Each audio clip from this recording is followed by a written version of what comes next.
Hey dudes, how y'all doing?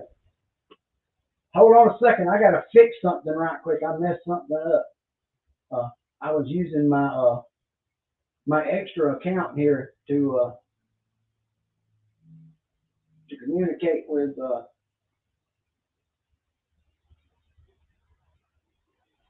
Hold on, I'm working on it, guys.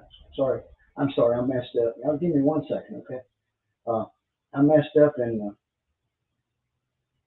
I hooked my buddy up and I had him on the wrong broadcast. So I gotta fix this right quick. Give me 1 second. And get him brought in here. Sorry. Uh, darn. I'm glad I noticed it. I noticed it about the time I hit the button, so y'all please excuse me there for a second. I did not mean to do this. Give me 1 second. Hey, appreciate y'all being here, guys. I thought I was all ready to go, and then I went and hit a stupid button and hit the wrong thing. So let me get us out of here. Let me get him in the right code and get him in. I got him in the wrong place. This thing's taking forever. Okay, come on.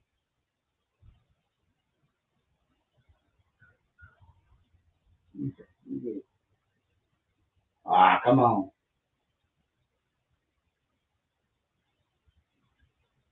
1 second, guys. I'll be right back. I'm telling you to fix this.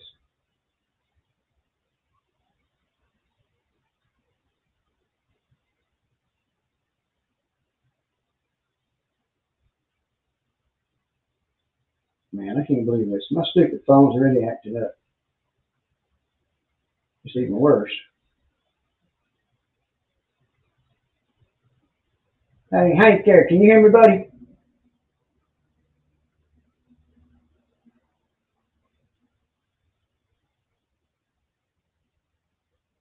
Ah,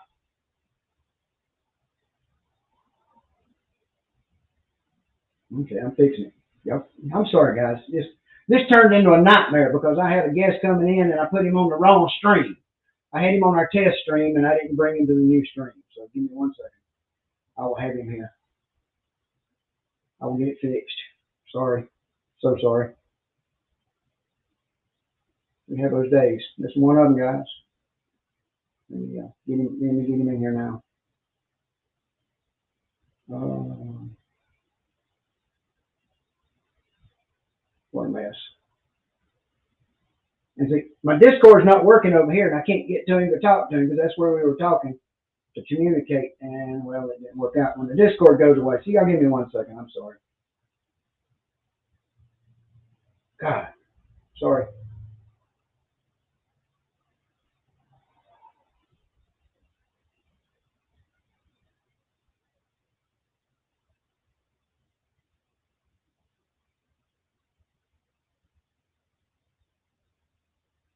Okay, let's see if he pops in here now. We got him on. I got it sent to him. I hope he hears it. I'm gonna send it to another place right quick too, so he can hear it.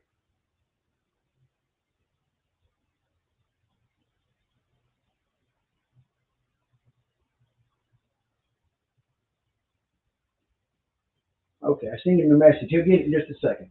Hey guys, everybody, welcome in. Thank you for coming. Hank will be here in a minute, I'm sure. I got him messed up. Jaybird, do me a favor. Try to send Hank a message. Also, tell him we had to move because I had him on the wrong stream.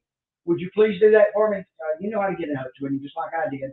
And that can let me keep doing what I need to do here. Tell everybody, thank you for being here, guys. I see I got Rab and Jaybird and Robert R. Thank you, Rab, for being here, brother. Jeff, I know Gio's here. I seen him a second ago.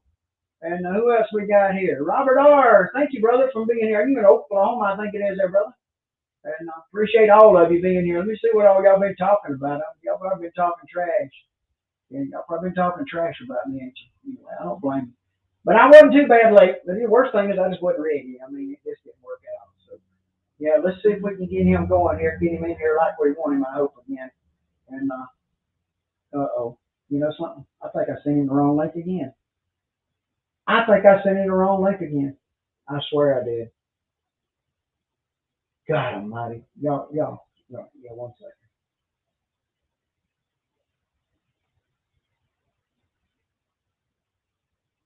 Okay. Let me get him. I got him right here, I hope. I'll get him back in there. Man, driving me crazy. One of them days, guys. You name it, and it happens. Let me see if I got him here. That's not it.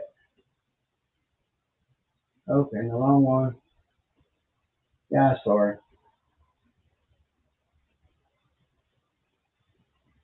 Okay. Okay, yes, do me a favor. Jay Bird, if you're out there, buddy, send this send this to him, brother, right now for me. And see if you can get a hold of him. Because I screwed up and I can't get it to the right account. And my Discord will not open here, so I can't communicate. That's all in the phone and it's all the wrong numbers. So let me see if I can get one more chance to find something. Guys, how's everybody's week doing? And how's your GGBOs going? Let me know in the comments there. I want to know where you at, where you stand, and what you got going. And I hate I messed this up. I really do, guys. It happens, and my stupid phone is not cooperating. Every time I do something, it does this. So, let me see. Where you at, buddy? There you are.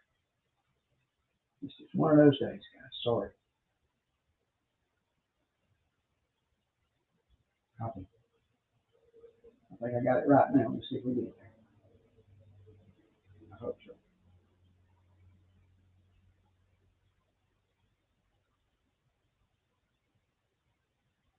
It's one of them days. This happens. I hope we can get him in here right quick because he's a heck of a fun guy. Such a cool guy, guys. Let me get him on one more time and go. Okay. That's all we can do for now. Give him that and hope he comes in.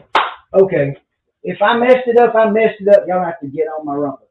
Okay, everybody's got your stuff. GGBO done and dusted and in the can. Okay, you all edited out there, Ralph? Good. Glad to hear that, brother.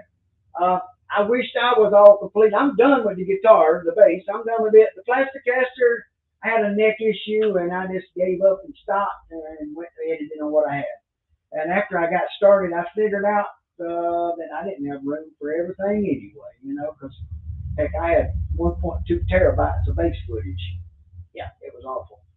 So yeah, I broke it down and got it going and see if we can get him on here. I hate I sent him the wrong darn link, dudes. I mean, it's just like, how in the world did I do that, So that's really not cool. So maybe he'll be here in just a minute, I hope, and get back to us.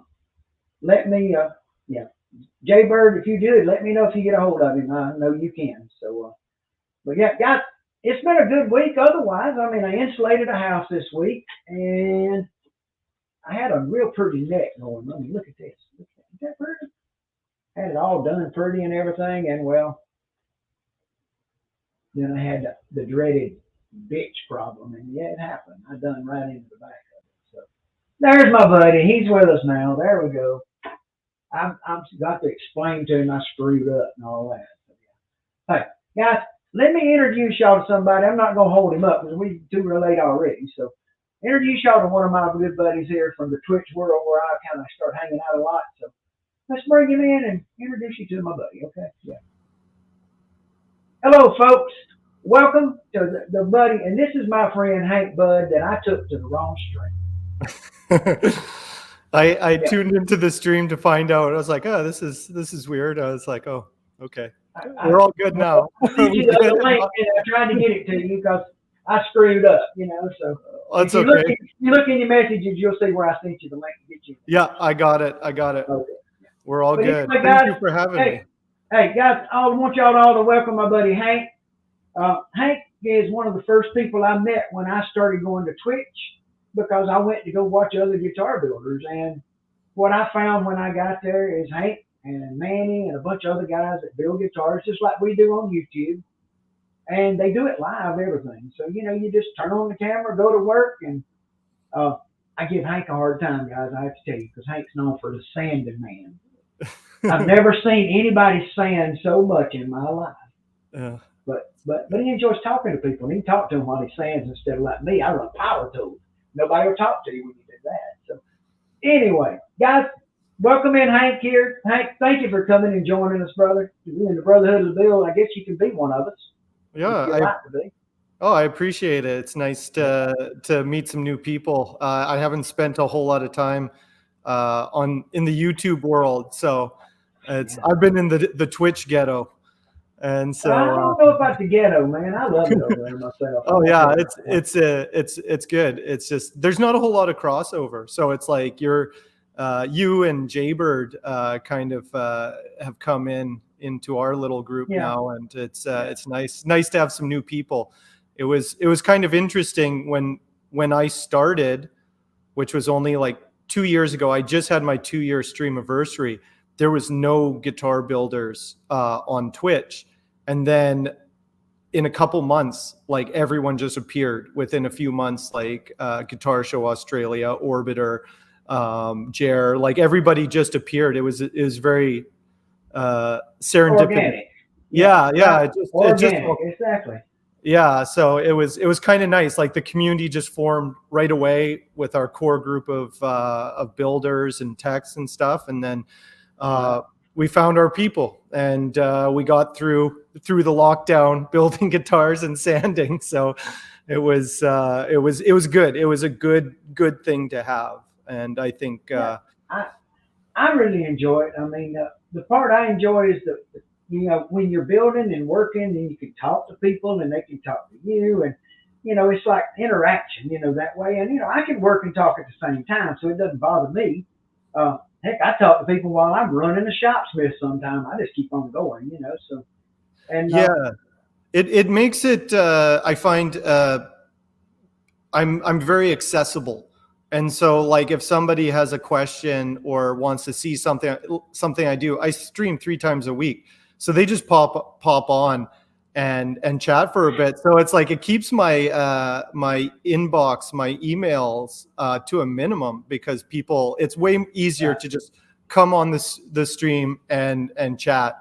And so it actually saves, in the end, it's like saves a lot of time, and creates I think a lot better connections with people than when you're just replying to comments and stuff. Like you still have an interaction with people, but this one, it just feels a lot more personal, and you kind yeah. of get to know. Well, it's just like when we're doing this live. Yeah. People get to see you and get to know who you are, and it's the same type. I mean, all these people know me, and they know I'm crazy. They've been knowing that since I came here, and I've been doing YouTube for 10 years. Whoa, I done, really? oh, I done the gold prospecting stuff for a long time. I mean, that's, I got a whole nother channel, Spikes Prospecting Equipment. So, I got all of that going there, and that's where I do the gold prospecting stuff, and I do demos and make stuff and sell stuff, and that's kind of what that works out. And I started a guitar last year for the GGBO. Basically, I started this channel, Hmm. and I worked my butt off. And if you look, there's 270 videos or something like that on that Yeah. channel in a little You know over a what? year. I'm not And I just surprised. I'm not banged them. I surprised mean, by just your and productivity is crazy. well, it was killing me. I mean, and, the biggest problem was file management and saving it all and keeping up with it all, and then I sat down to edit this video for this bass right here, and dude, my back and neck and shoulders is killing me from doing this on this computer and sitting here doing this instead of out there and working on tools and doing what I've been doing.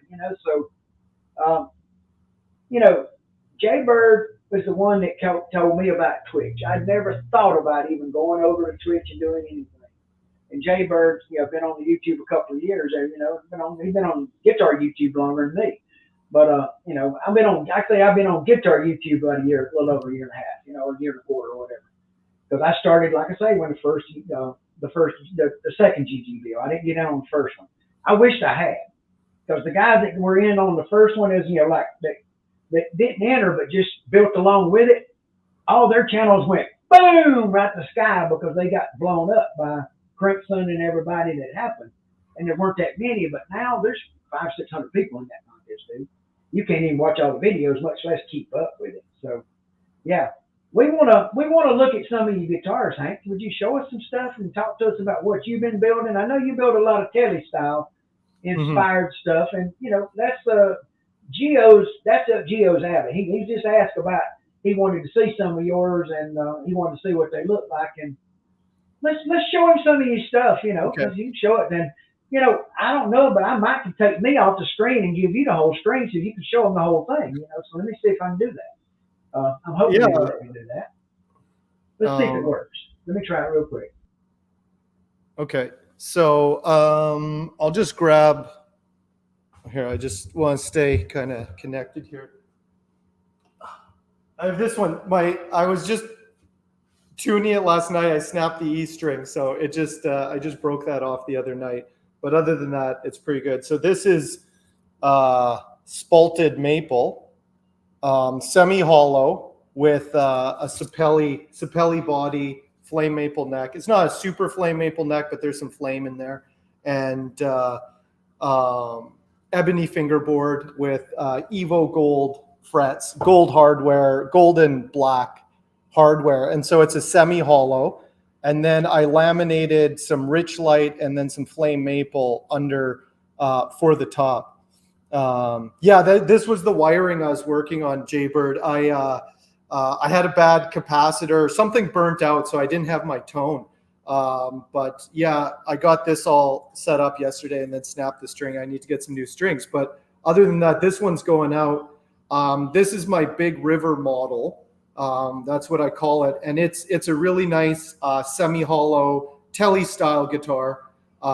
It's pretty much standard telly configuration, 25.5-inch scale length, 12-inch radius, fingerboard. I like putting the retro brass barrel saddles on there.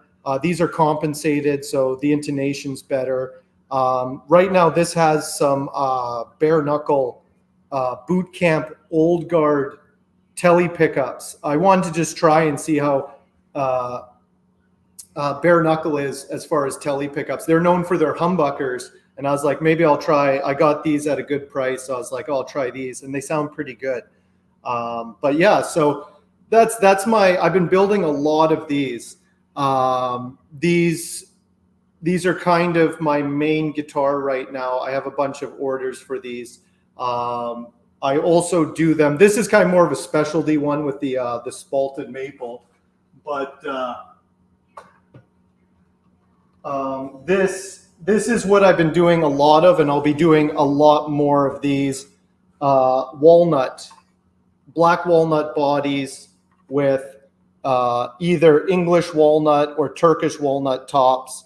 I'm doing a little production run of these this fall. So that's my main thing right now. I really like working with walnuts, black walnuts.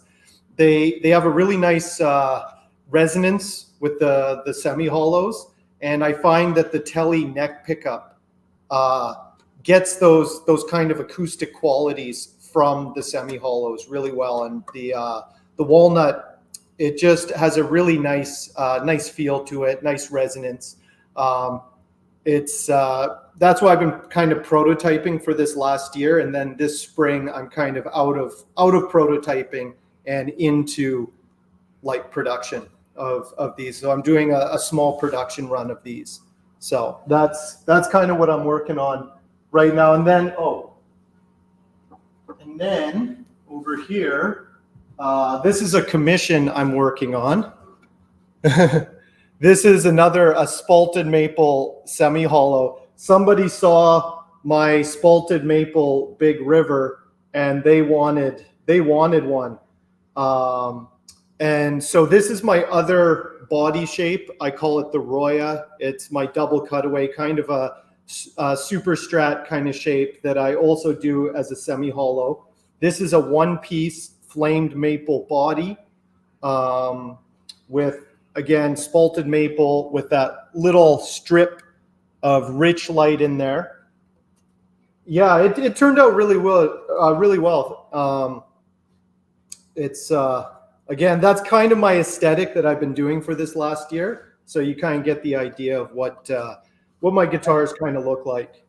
And that's beautiful, Hank. I know you just sold two or three, just recently, when you went back to Saskatchewan, where you're from. So Yeah, I'm yeah, originally from yeah. Saskatchewan, and So tell everybody a little bit about your history, what you've done in your life. Okay, they'd probably be interested in knowing that. So oh, okay. So I'm Canadian. I grew up in Saskatchewan, northern Saskatchewan, but I moved out to Vancouver here on the West Coast about 20 years ago when I was 17, and just kind of fell into random jobs. I always seem to get really, I don't know, jobs where delicate workmanship was part of it. And so, I've done work as a cobbler, as a clarinet maker, various artisan work. I could always get work doing that. And that's how I got into instrument making. There was a little boutique clarinet shop right by where I was living, and they needed a production assistant. And I had experience working in shops before, so I got in there, and I was on a lathe for about 6.5 years sanding clarinets. So that was my introduction to like instrument making, and from that I just made a lot of connections with various people in boutique instrument making, and that's where I met a luthier named Meredith Coloma, and then we became really good friends. And then she started a shop years later, and she asked me to come in and be the shop manager, just help set it up. But she had been trying to get me to build guitars for years, and I refused. I just absolutely refused. I did not want to build guitars, mostly because there was no romanticism. Like, I had done clarinets for 6.5 years, and so I knew exactly what it entailed. It was a lot of sanding. A guitar's got a little more romanticism to it than a clarinet, I hope. Yeah, well, it's just like I knew a lot of. I know people are passionate about their clarinets, but I mean, really. Yeah, it's more of the work.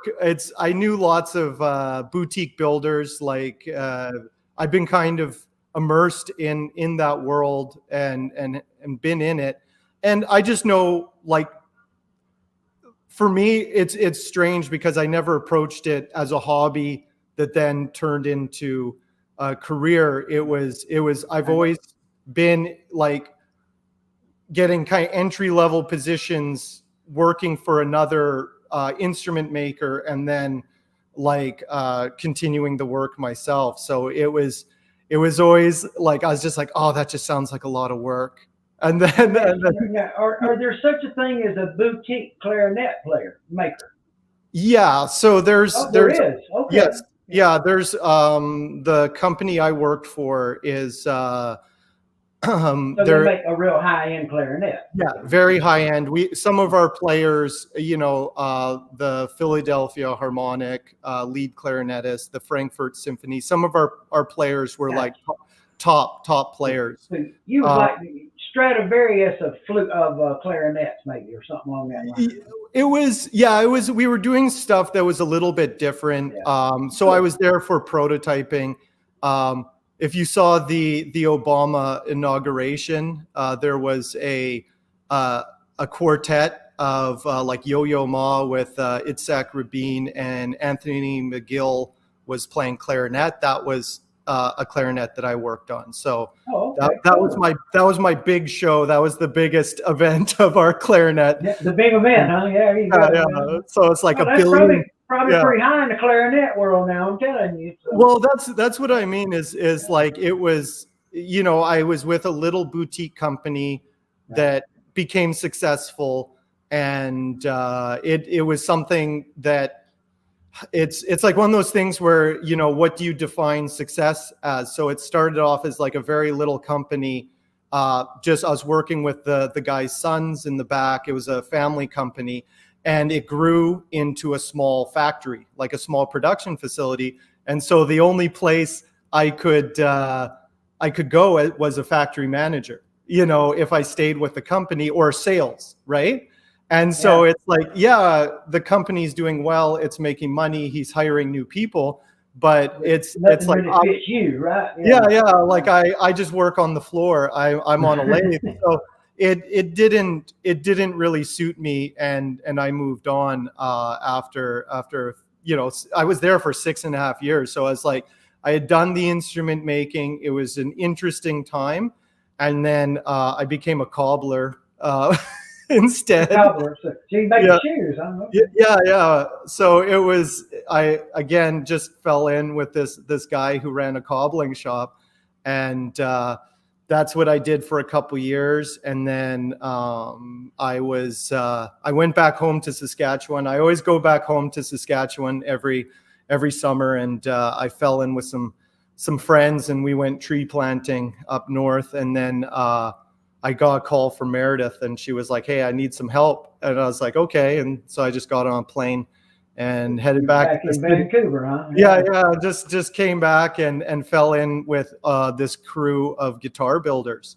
And Meredith was setting up a facility to teach guitar building with her business partner, Will, who was one of her former students. And so that was a big thing with Meredith, was community teaching, resources, and stuff like that. So I moved into a communal guitar building shop.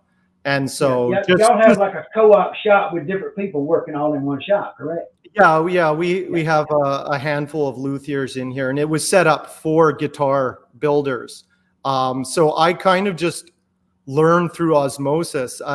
One day I built a guitar. It was just like I had seen enough classes. I've been around it. I never took a class from Meredith, but there was you were eavesdropped on all of them, I guess. Yeah, like I was in the shop for about a year before I started building, but I was there for all the classes. I was doing just other woodwork. I was doing custom fabrication, tables, just woodwork. Yeah. I've watched you and her and kind of what's going on, and I figured out why she keeps you around, because you do necks and she don't like to. No, she does not. I'll teach her. Hey, I'm gonna teach her. Well, I'll send her the video. That's it. We can make them quick, buddy. That's how I started. Was I started doing the neck carves for Coloma guitars, and that's how I got into doing electrics. I didn't do the bodies, but I was making the necks, and then after some time, I had started streaming by then, and I was just building ukuleles out of scrap wood, just having fun building ukes. And then somebody on the stream asked if I could build an electric guitar, and I was like, "Yeah, I totally can." And then it's like, and so I built one, and I got through it, and it was like, yeah, I built a electric guitar, and actually, it's this one right here is my first electric. So you can kind of see where I was going. I changed a bit, but it's a black limba body, black walnut. This was just like wood we kind of had in the shop. I made a black walnut pick guard, relict the hardware. Rosewood fingerboard. Yeah, so this was the first one, and you can see it's like I didn't really change a whole lot. Well, there's my first one right there, Hank. Nice. The one with the black walnut and ambrosia maple. Nice. Yeah, that's what I did. Yeah, I did the same. First one I ever built. For the neck. Yeah, that's a beautiful neck. That's a kit neck in that one. That wasn't my neck. I'm still trying to get a perfect neck. I'll get one day. Well, I got a perfect neck on the one-piece bass, but I ain't been able to get one out by itself yet. It's getting that perfect build. It's like catching that perfect wave. Every once in a while, there'll be a build that just goes perfect. I did it once, where a build just went perfect. And then shit goes like this. I did that one. I was so close when it happened too, man. I mean, I was like, look at that. It's even got the fret slots already cut in it. Okay, I mean, already radius the whole 9 yards. And it happened. I guess you've had it happen to you, I'm sure. So yeah, I did it once. I did that once, and that was I inlaid my truss rod too deep. That was what I did wrong. Right. No, actually, it wasn't my fretboard too thick. Oh Okay, yeah. which caused me to take too much off the back to get to the thickness I wanted, which got me into the truss rod. Yeah. So I figured out why I done it, but yeah, it's too late now. Yeah, yeah. It's like maybe you can salvage the truss rod out of there. Well, That's yeah, about it. well, I don't know if I want, to cut it out of it. I think I just want to leave it in there for a lesson learned. I got more truss rods, and what are they, $12 or something? Yeah, So, yeah, yeah. yeah. Maybe actually, it's sometimes it's nice to have a neck around. You can like practice fretting or something on it. You Yeah, know. well, I don't want to practice fretting. I'll waste money on that.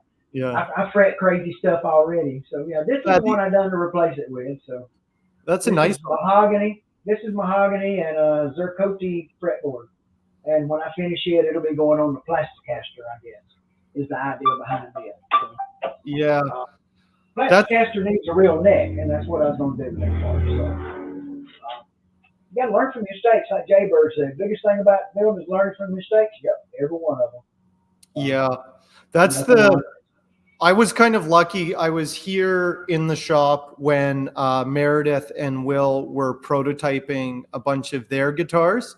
So I got to see them work through the process. Like I just got to see the process, right? I didn't really interact with it much. But by the time I started building, Will had worked out a lot of kinks in his process and stuff and had it all kind of dialed in. So I was able to kind of piggyback off of a lot of his work. Right. And so that's why my first build went well. Even though I did this neck by hand, I cut that out by hand. And like I did this one pretty much all by hand. But later on, I started using the CNC machine and stuff like that. So it's kind of nice to have those kind of resources when somebody you don't know how to do something and there's someone right beside you. I'm like, hey, That how do we? does, yeah.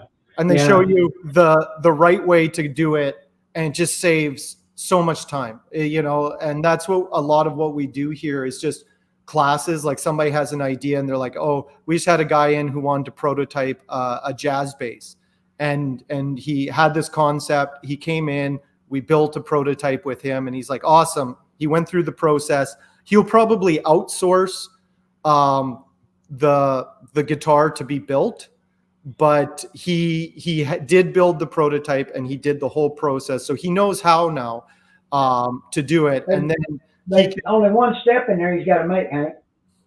yeah, Smell them. yeah. Well, that's always the trick. That's what I always Yeah, say. It's like yeah. when people That's are the like, one. what makes how do you become a luthier? And it's like, it's not about building Smell the guitars, it's about them. selling the guitars. That's Yeah, when exactly. you can call yourself a luthier. Yeah, well, I haven't even tried to. I got a guy asked me about building him a bass, and I told him, give me a little while longer. I'm not ready to do one for somebody else yet. I'm not going to build a guitar for someone else yet because I'm not ready. And when I am, I'll know it. You know what I mean? Because Yeah. I'll quit making mistakes and throwing wood in the wood pile, Yeah. burn pile, as they call Well, it. So, yeah. Well, that's been nice. Like I said, my first commission was a friend on the stream who was just like, "Hey, I want your first guitar, right?" Right. And I was like, "Okay, I'll do my best, but it'll be the first one." He's like, "Okay, I just want it number one," And so it's really nice when uh, I was just lucky to have that kind of support. It's like he paid for me to prototype my Roya, Right. basically, Right. and Yeah. so it's just there's a lot of things that happened to me that was just very fortunate, and it was due to the streaming, due to meeting people. A lot of what I've done is all due to those around me, having friends who build guitars. Like you can't Right. create in a bubble, like you can to a certain degree, but the reason my growth has been accelerated for the last, like I went from like not building 3 years ago to now having 2 models and taking commissions. It was due to the people around me helping me get to that level. And Right. I've just been so lucky. And then the lockdown happened and I had this big shop and nothing but time. So I got about, And some wood and some bandwidth to work with, right? yeah. So it was like Tell us how many followers do you have on the Twitch right now? uh, 2,300 or something? 23 or 2,400. Yeah. Yeah, It's somewhere in that neighborhood. yeah, it's not bad. The makers, so Twitch has a makers section, makers and crafting, and a Right. lot of people don't know it's there. That's the unfortunate thing. Is obviously Twitch is set up for gaming, and that's Well, what. there's more set up for more than gaming now, buddy. Yeah, I mean, yeah, you yeah. go, you'll find out real quick. There's some strange stuff on there. Yeah, it just appeals to the lowest common denominator. It's about selling Yeah. soft drinks, and it's just the nature of the platform.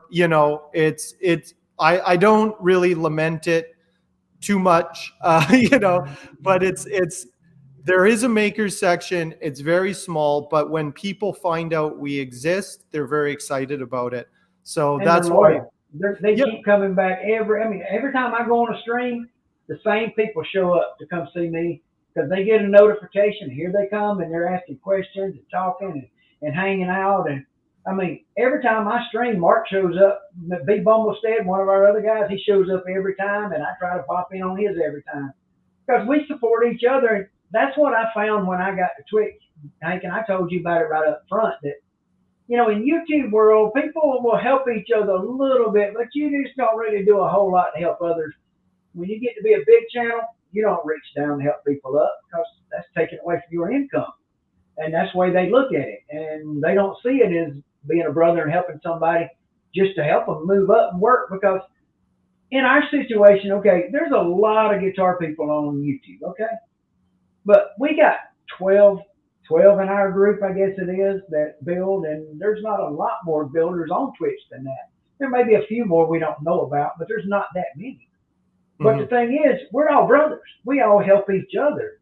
I mean, I come in the door and watch some video things, and I told you that I built on YouTube. And you said, well, you ought to come to Twitch. And I said, well, Jay Bird suggested that. That's the reason I'm here looking around. And you talked me into, you basically and the others talked me into it. And, well, y'all got what you asked for. It's a crazy man. Yeah, well, we'll accept that. I am. I'm a little different. I mean, everybody knows I'm different. They've been knowing that for a long time on YouTube, but they know it here too. It's just personalities, and that's what people. At the end of the day, it's like that's kind of what people gravitate towards, and you find your people.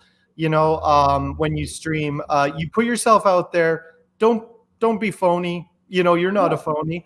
And people are like, hey, I like that hillbilly guy who builds guitars. Well, I get people that tell me, I'll have it. It'll be quiet. Nobody's saying nothing. I'll just be working away and won't be nothing be coming in on this chat or nothing. And I got 20 people or 15 people watching me, but nothing's coming. Nobody's saying anything. And so I asked them on the chat one day. I said, I got a question. Why is nobody commenting? And you know what Mark told me? B. Bumblestead said it, I guess, probably the exact thing. It's probably the reason.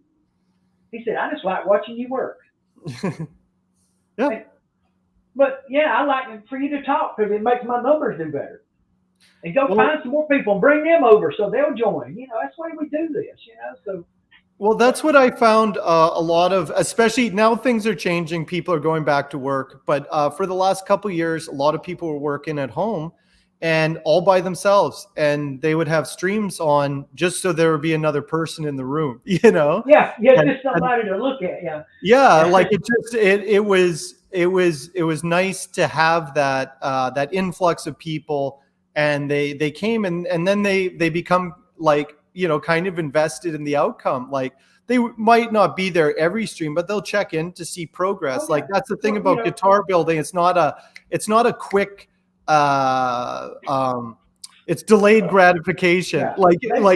These people got a lot of them's got a life and a job back again, so they can't stay with us all the time and hang out. Yep. So, but I was crazy. I mean, I was doing YouTube crazy and just spending all my time. And I do YouTube. I do this every week, and I do another one, and then I was doing so many videos and just working so hard. And I got 550 something subscribers, and and then I got a lot of good friends that I love to death, and I'm good people. And the Brotherhood, to hear that we built, with these guys, because every one of these people in this group in their chat right here, they're good friends, and they're all here all the time. I mean, they're good people. And we haven't grown a big following. We've been up to 35, I think, the biggest we got on YouTube, and as far as YouTube. But you know, when I go to Twitch, I mean, I went to a Twitch stream and, I got affiliate in 13 days, Hank. Hmm. 13 days to make affiliate. And that's because of you and Manny and Orbiter and B Bumblestead and Rage and T and J Bird. That's because of all of y'all guys reaching out and helping me and saying, look, y'all go check out Spike's stuff. You're just going to be amazed. He's crazy. Yeah. Or what is it? Science. Science guy. You know who I'm talking about? Yeah. I enjoy him, man. I like to look at his bugs under the microscope with him, after everybody else goes off at night. And I go into his thing and he says, there's Spike, and he's like, he doesn't really know me. He's been out, we're Instagram friends. He's not into guitars, he's into science. But I've been there and I've rated him with my group of people when I shut down at times. And so he's never rated me back because I'm never there when he does. But one day he may, and if he does, there'll be 130 people show up to watch me. And I'll freak out. I mean, because I remember the first time I was ever rated, and it was you. First person that ever rated me was Hank. And I had like 6 people on my stream. And Hank got ready to shut down for the night. And he says, okay, y'all need to go check out Crazy Man or whatever he told them. And he brought them all over. Next thing you know, I had 40 people in my chat and in my stream watching me build a guitar. And it was like instant friends because they're all just ready and wanting to listen to what you're doing. You know what I mean? So, well, that's kind of the nature of Twitch is because it has that rating function. It's all about kind of like sharing your audience. You share your audience with other people. Exactly. They share It's back. hard to share. It's hard to share an audience on YouTube. Mm-hmm. There's a thing called redirect. Most people don't even know about it. It takes 1,000 subscribers. You both have to be a subscriber to each other, and you have to have permission to do it. And it's just crazy what you have to go through. And it just basically takes the act of Congress to set up a redirect to do a broadcast like passing off like from here to there to there. And that's one reason on YouTube it's hard to do what we've talked about doing on the Twitch. Because you can't raid over and move everybody and keep them moving from builder to builder like we want to do for a big weekend build or something. So, we're going to work on it. So. Well, that's it's like that saying. What is it? The rising tide lifts all boats, and that's how I kind of see Twitch and our community is like. The more people coming in, share your audience, the more the better. It's like we can all kind of grow together as a group, because that's why I created. So we have a group Discord called the Luthier Uprising. That's for the Twitch streamers, the Luthier streamers. We also have guitar techs in there, just people who stream Luthier related content, professionals, amateurs of all shapes and sizes, doing different things, sharing their stuff. And it was because we all had the same people anyway that it made sense to have a group Discord and kind of do it as a community. And it just made sense and it worked and it totally gives people, like, if you're into guitars on Twitch, there should be one of us should be streaming at least every day. There's enough of us now that there's at least 1 or 2 streams a day of somebody. But Bumstead streaming in the morning. I stream every other day in the afternoon. You're in the morning, evening. Like there's I'm all over the place. Yeah. But if you're into guitar content, there will be guitar content a few times a day, whatever lines up with your schedule, just to keep people kind of engaged, Our buddy Manny down in Australia, the Guitar Show Australia, he's on like 3 days a week now. I think he's got a job now. Like that real world catches up sometimes. So he's got a job now and he's doing that. And, I got real busy because me and my son reconnected after 20 years of not speaking to each other at all. Not a word for 20 years. And his mother passed away 1.5 years ago, and then he decided that about 4 months ago, he wanted to reconnect and talk. So we started talking, hanging out together, and he taught me into doing this off at the shop, insulating it, and putting all this sheetrock up. And there went 6 weeks doing all this work, but then I've been spending time with him insulating houses and helping him and doing stuff at his house. And it's just like my life got real busy with a kid that I hadn't seen in 20 years, and we reconnected, and I'm taking advantage of every minute of it. Some people ask me, what's going on? Where you been? I said, well, I got busy things in my life that just kind of got in the way, and it had to. Yeah, Because, life. It's yeah, and everybody like that's the nice thing. If you take a hiatus, everyone will still be here when you get back. yeah. Like it's Well, not like anybody will forget. It's like people yeah. notice when you're gone. All You my know? people are still there. It just slowed my growth down by taking a break when I did. Yeah, But I needed to get my shop to where I could live in. I mean, I couldn't work in here at 109 degrees. There just yeah, wasn't no way. I mean, I couldn't do it. And then winter's coming, and when the winter's going to be 30 degrees in here, so I needed it where I could work, be comfortable. So now I got my mini split with heat and air bows, insulation, I got lights up, and I got real wiring instead of drop cords drug all over the place. And I mean, I used it, to have one electrical panel in the corner, Hank, over here, yeah. and then I drove a cord through the rafters over there, and one over there, and one over there to run all my different stuff. And so I had this machine hooked up on a big old cord and that one there, and it all went back to one panel because I never wired the building. So when we got ready, I went ahead and run conduit and rewired the building and done it all like it should have been. Made it right. So we're Yeah. getting there, It took me a year. It took us a year before this shop was fully functional. We were moved in within 3 or 4 months, but it took a full year to get our shop to how we wanted it to be. Like this is all. Y'all set a standard. See, I come in there and I was coming in there ghettoing with my junk and my walls, and then I realized that y'all set a higher standard, and I needed to step up my game. So I stepped up my game a little It bit. looks good. It looks good. You need a Yeah. backdrop. That's the thing when you were building out your shop, so you can build it out to stream in. So it's kind of like a set. It's your This room here. That's what this is. This is my assembly room, and then backdrop and little bathroom in the corner. I got a bathroom on the right. That'd be like Creed-Up song. You ever heard anybody sing it that way? Yeah. I heard a guy at a concert one time. He said, "There's a bathroom on the right." I said, "What the hell did you say?" He no shit. That's what the boy thought the song said. No joke. I like it. Yeah, I've seen some strange people. But so you're in Vancouver now on the West Coast out there. So you're in the West Coast time zone, and what about 4 o'clock in the afternoons when you normally stream? Yeah. So that'd be about 7 or 8 your time, depending on the time change. But it's usually about 7 or 8. Guys, if you go to Twitch and just look, or go to my YouTube, and you can see the link to take you to Twitch. And once you get there, you can search for Hank Bud and find him. I put his name in there a while ago and everything. But y'all can check out everybody, and we got a bunch of good guys that just love the guitars. They love the people. And we love interacting with the people on the other side of the computer. I think it's what makes it a little different, because I just get jazzed by when people talk to me and ask me how I'm doing something, or make a suggestion, or comment me, or commend me, or compliment my guitar. I mean, that makes you feel pretty darn good when they do it right there. And instead of just a comment on the screen, you say, you read a comment on the screen that says, "Man, I like that guitar."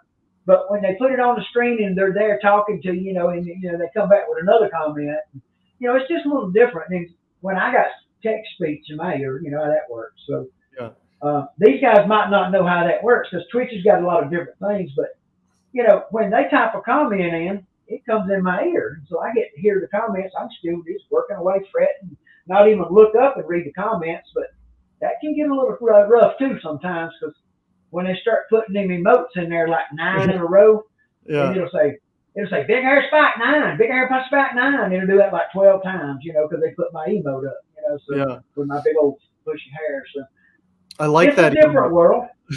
Well, it's a different world.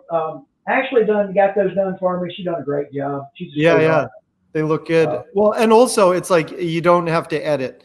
That's the biggest thing. Like when I started streaming, I looked at YouTube.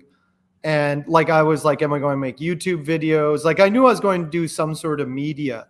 And it was like, I went with Twitch just because it's like, I don't have to edit, and I can do. I've done it for a long time, but I'm not that great at editing. So it's probably best for me not to.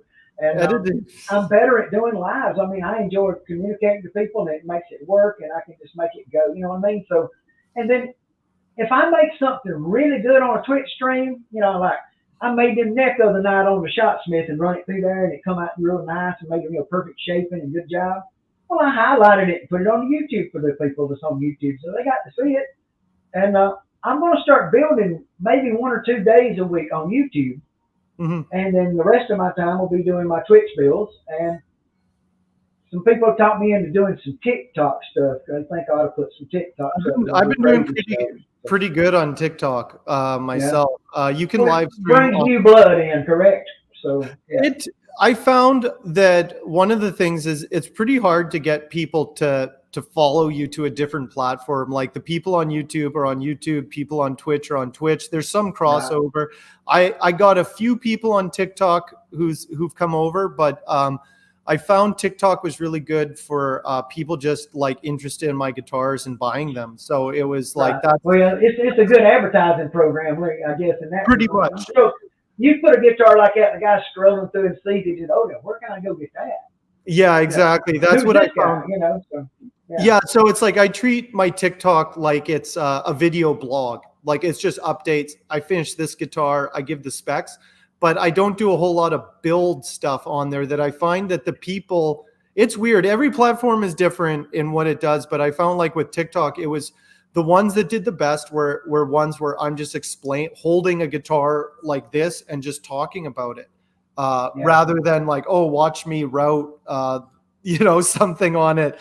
It's like, who wants to see that? So it's the nice thing I like about TikTok. At first I thought it was like so obnoxious. Like it's just such a terrible platform. Yeah. Once I saw what it was, it's like, oh, it's just very raw. You don't have to worry about editing. You just put up a video. It's like, hey, I'm doing this. I'm in the shop. This is what I got done today. Check it out. Yeah. And that's what it's good for. And I found it was very good for connecting. I got to get a new telephone first. My phone will not take anything else. It's so slow that it won't run. It is jammed up and done. I mean, and the operating side of it's full. The main memory and all my apps and stuff. And so I got all this automation in the shop. Like, computer, turn on the air compressor. Okay. Yeah. Computer, turn off the air compressor. It's like you're on the Enterprise.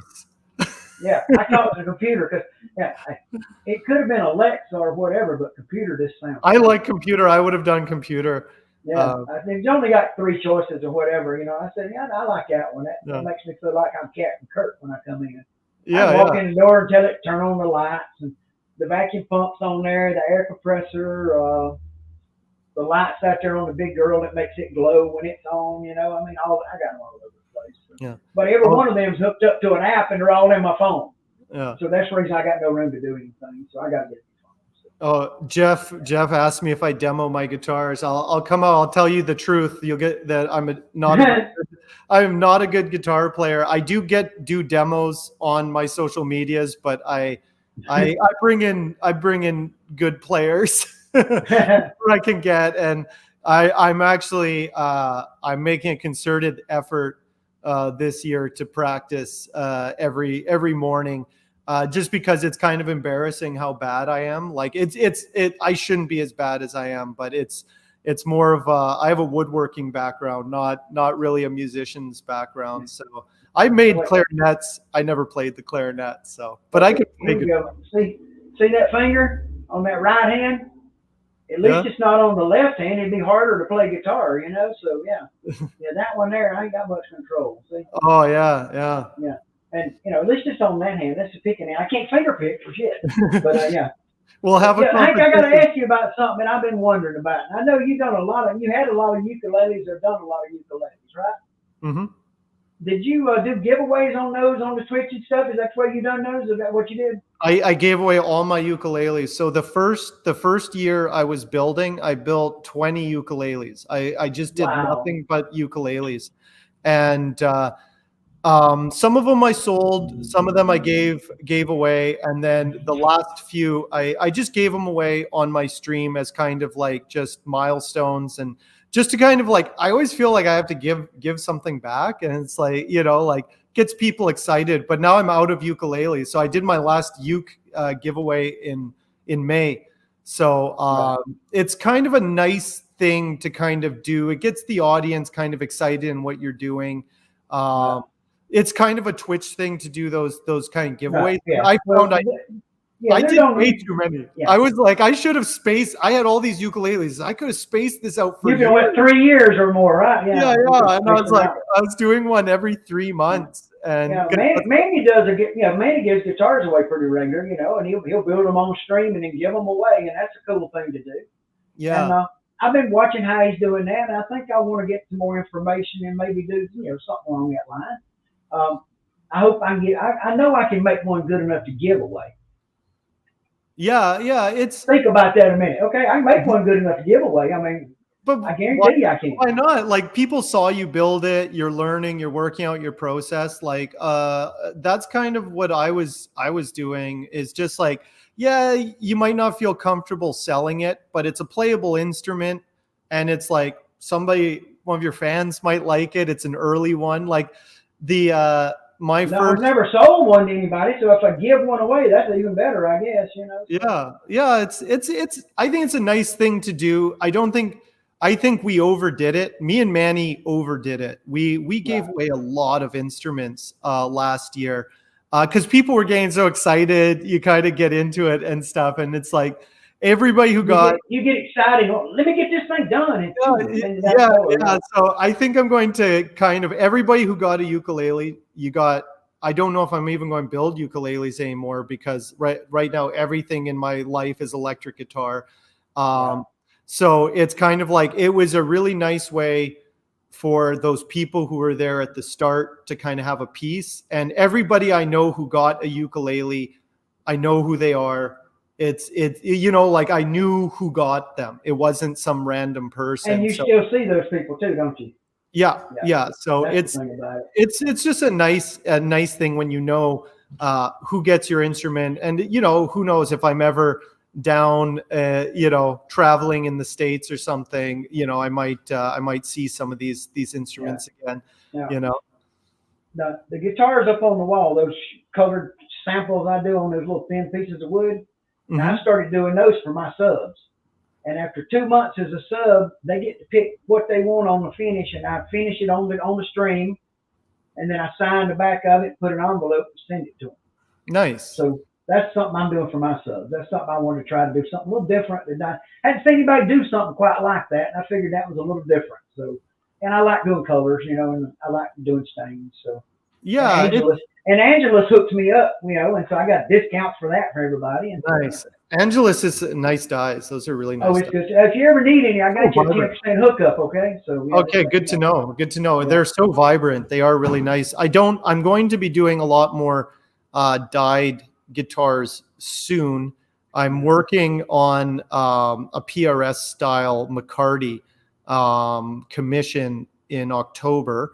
And then it's going to have a copper burst on it. But I also am kind of redesigning my Roya model. It's not going to look like a PRS, but it'll have flame maple tops that I'm going to dye. But it's not going to be like a clone of a PRS. But it's going to have kind of those quality. You can't get away. As soon as you dye a maple top, it's like it just, it kind of has that look. Hank, I got a comment here from Gio. Gio said, I'd love to build a guitar for one of my subs. People have been really kind on my comments. It would be nice to do. That's exactly it right there. And if you've seen any of Gio's guitars, you'd be very happy to have one of them, brother, because he builds stuff that looks like yours. Oh, he nice. Does. Oh, he's got some beautiful stuff, man. Gio makes beautiful guitars, man. I mean, he uses olive wood. Oh, he showed me a rosewood Kelly that he built just a few minutes ago. Earlier. Ooh, a George Harrison special, eh? It's beautiful. It is so beautiful, man. He's talented. He's got great talented guy. Yeah. He lives in Italy and side of the mountain there. Beautiful place. He got him a scooter. Go riding around the country. Nice. I give him a hard time. Yeah, he's my buddy. That's for sure. But yeah, he makes beautiful stuff. And all my guys in here are like Bill. Bill makes Bill's the Borgonian Evolution. If you see him in the comments there, Bill makes explorer type stuff. And, it's more edgy.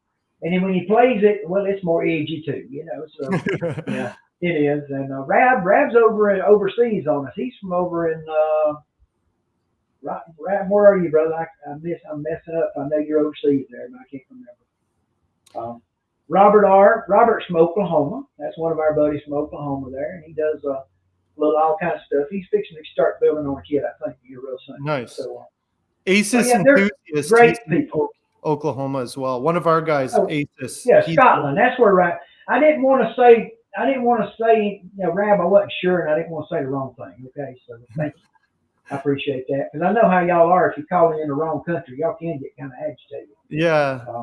And y'all needed to hear what Hank was talking about the other night when he thought that since the Queen's gone, that he needs to be the King of Canada now, I think, or something like that. I make a lot of bold claims on my That stream. was fun. Yeah, y'all. If nothing else, if you really just want to lose yourself and enjoy life, go hang out and watch him build, and he'll tell you a story about something crazier than shit, and that's a fact.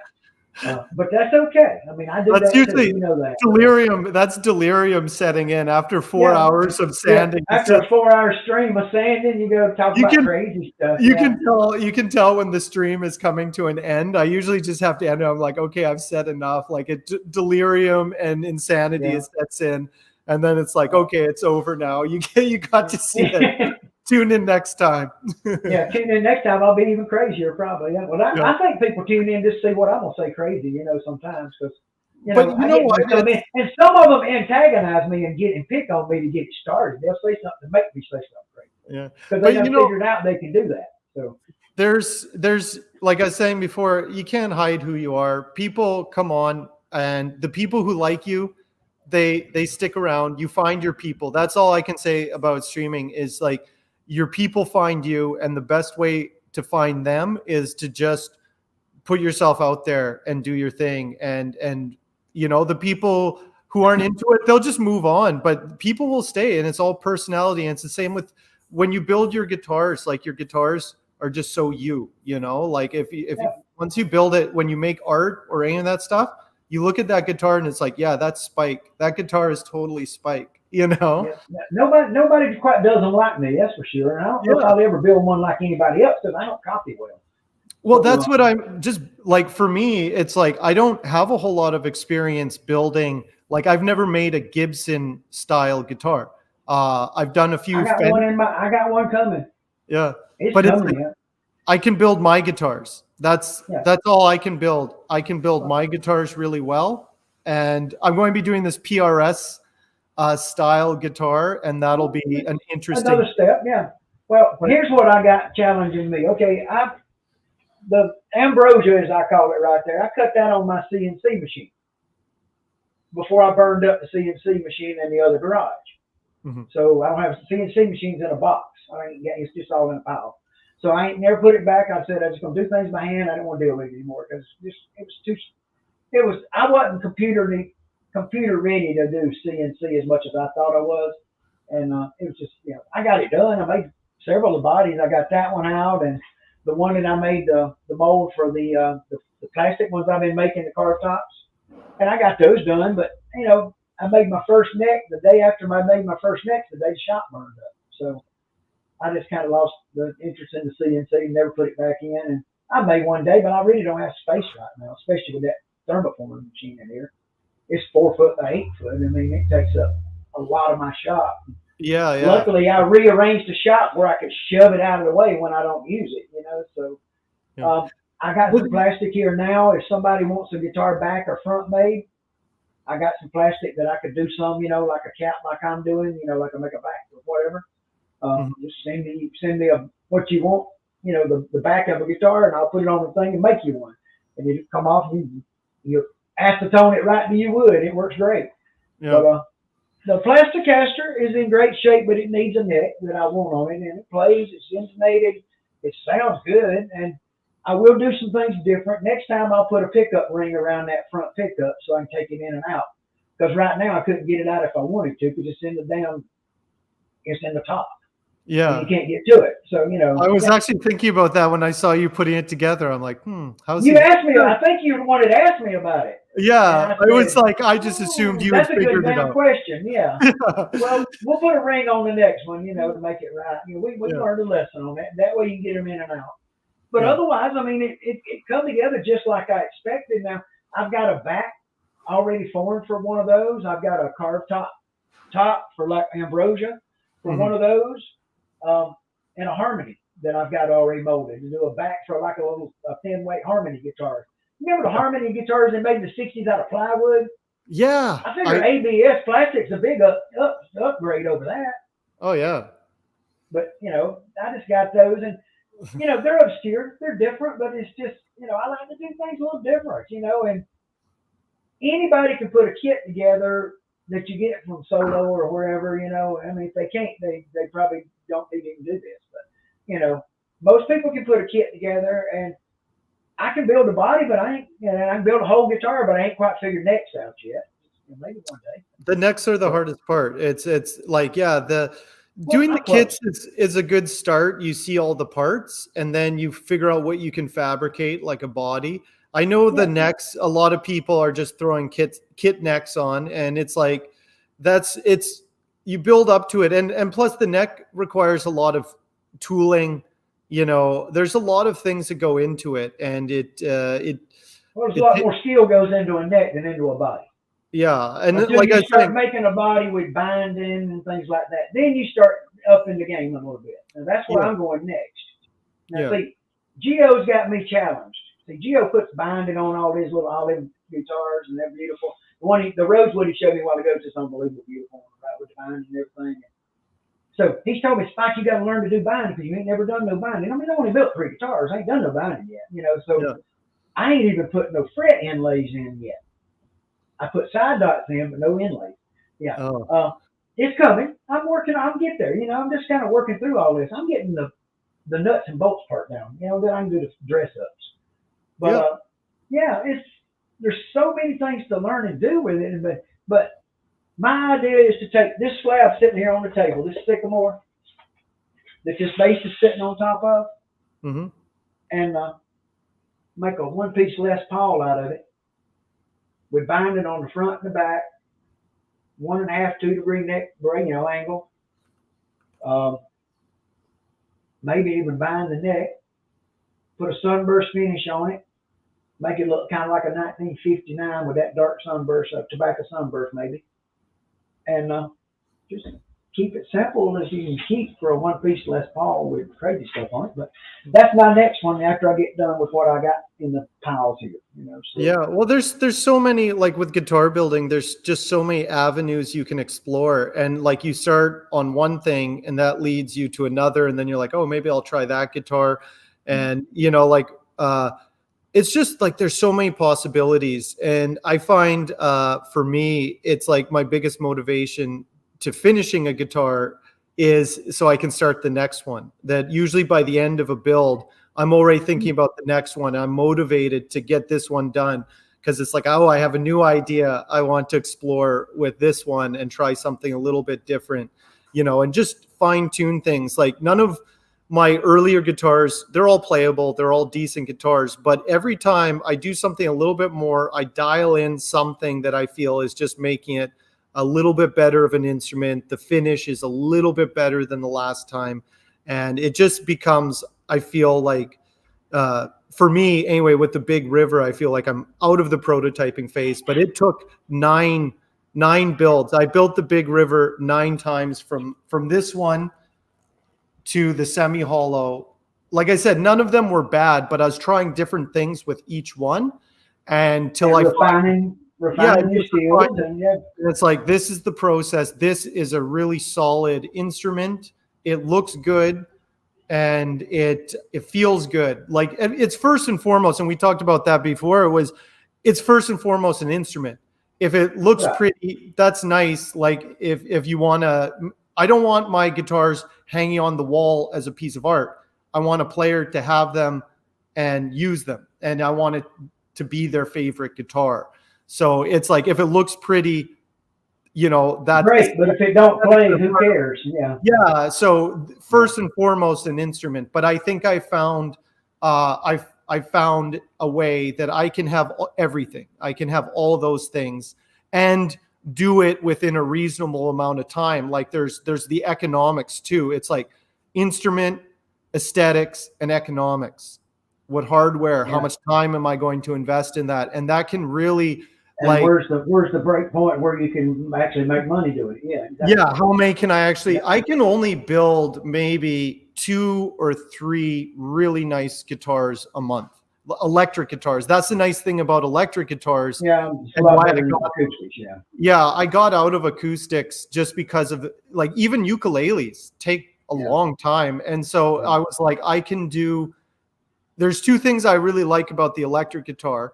One is like I can maximize my process and be able to do it accurately and quickly. But also with electric guitars, you get the fancy wood on the front. You get the art on the front of the Yeah. guitars instead And of on the back. And instead of on the sides and the back, like an acoustic, a lot of times. Yeah. yeah, so that's what I like about it is it's front and center. You can get some really nice woods and you get that, it just for me as an artist, that's what I gravitated towards. I tried a lot of different things, a lot of different guitars, and after about 2 years of prototyping, that's what it came out. And I'm satisfied with the Big River now.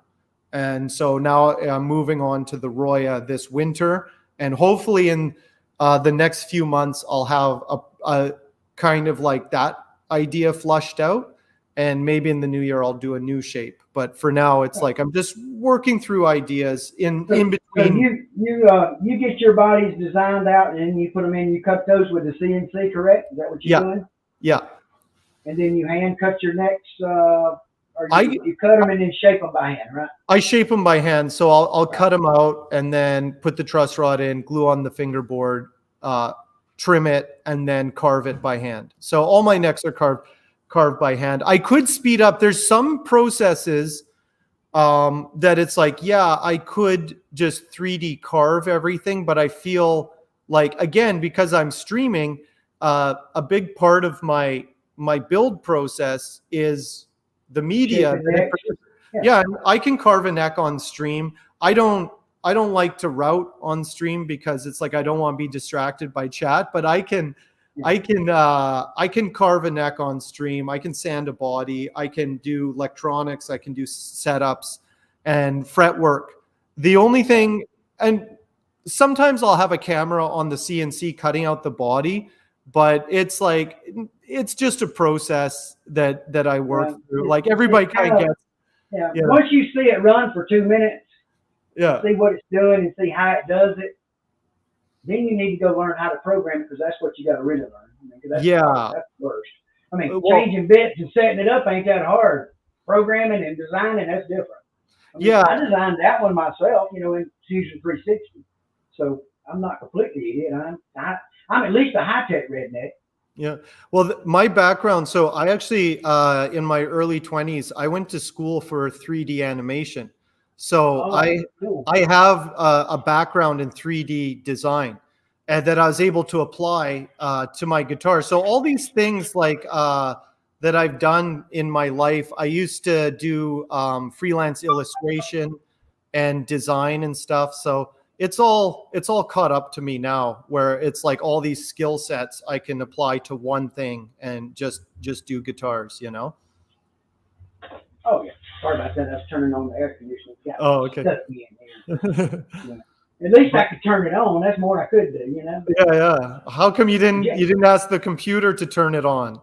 Well, I haven't connected it yet because I don't have the app on my phone. No room to move it. Okay.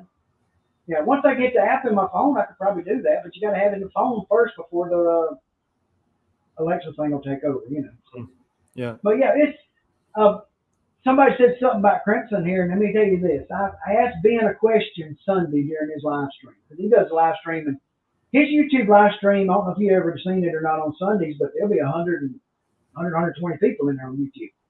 Yeah, I've seen it. Yeah. And I went Sunday. I asked a question. I said, I showed him a picture of my neck with a hole in the back of it. And I said, I've seen it on the questions for the stream. And then I asked him, I said, Ben, how many necks did you make before you were completely happy with one? And he said 10. And so now I don't feel near as damn stupid or bad. Because I'm on number 2.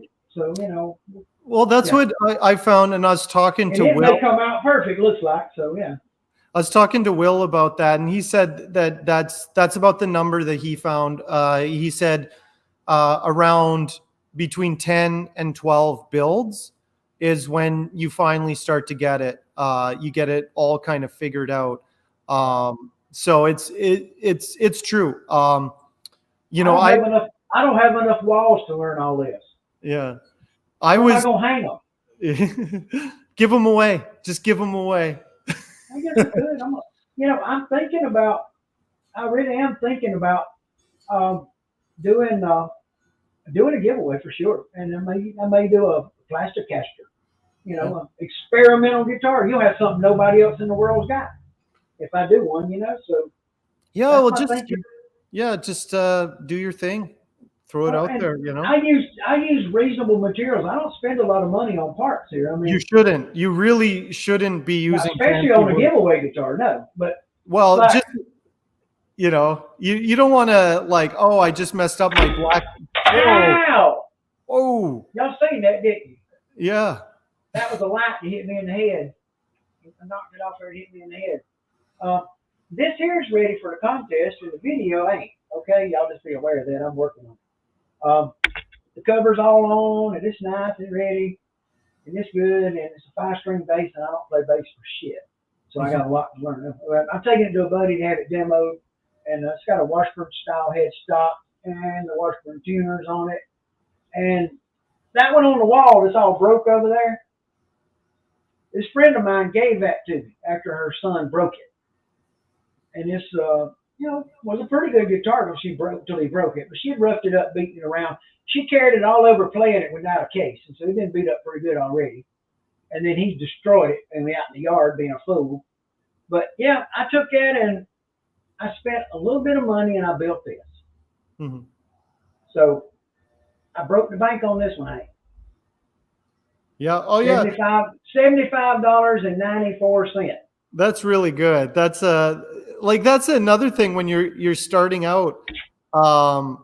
Like even building like a cheap guitar can still end up costing you a couple $100. That's Oh kind yeah, of and that doesn't include the tools that you need.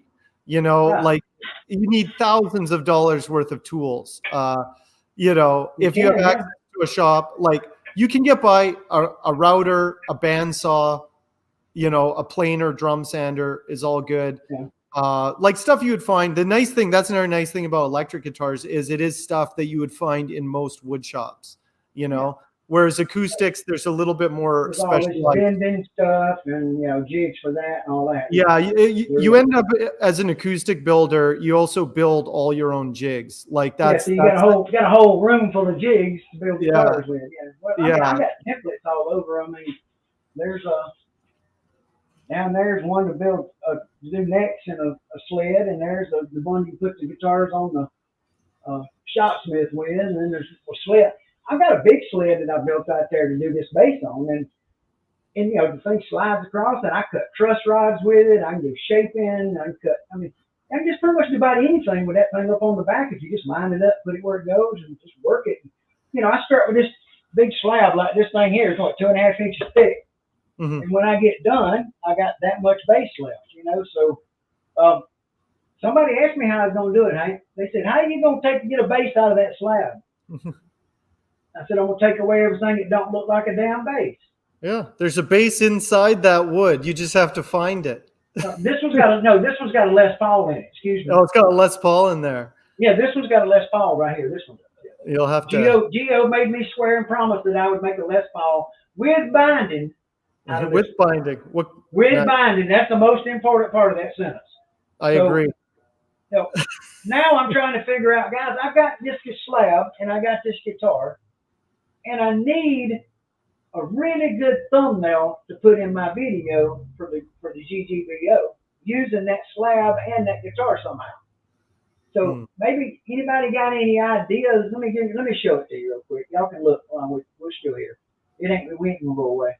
Let me see if I can find it. I think it's let me see if it's that one.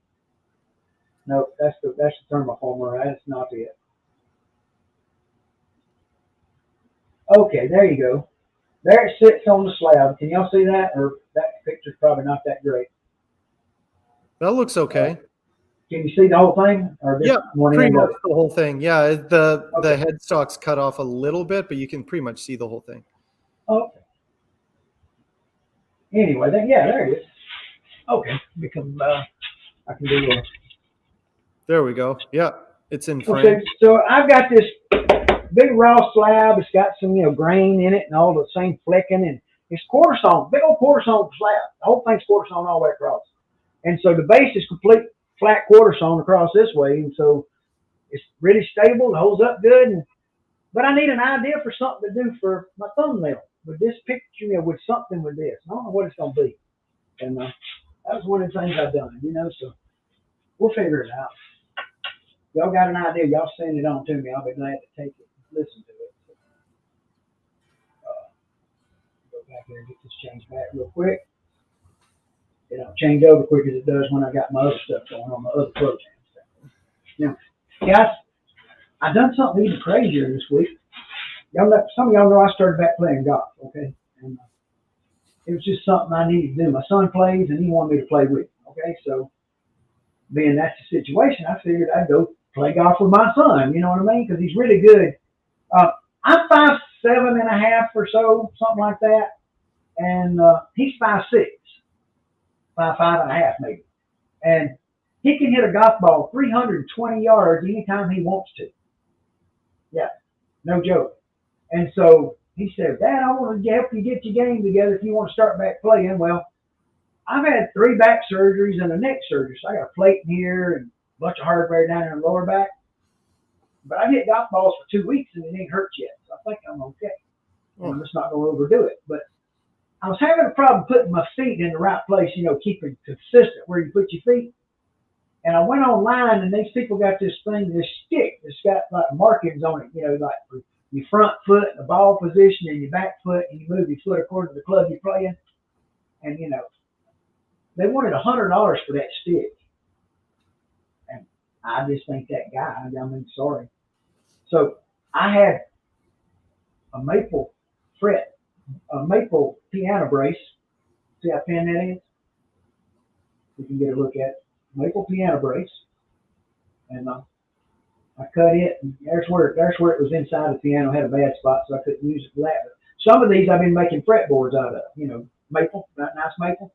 But this one, I needed a way to keep up where I was putting my feet, and so I would be more consistent and learn better. So, can you see what I did to it?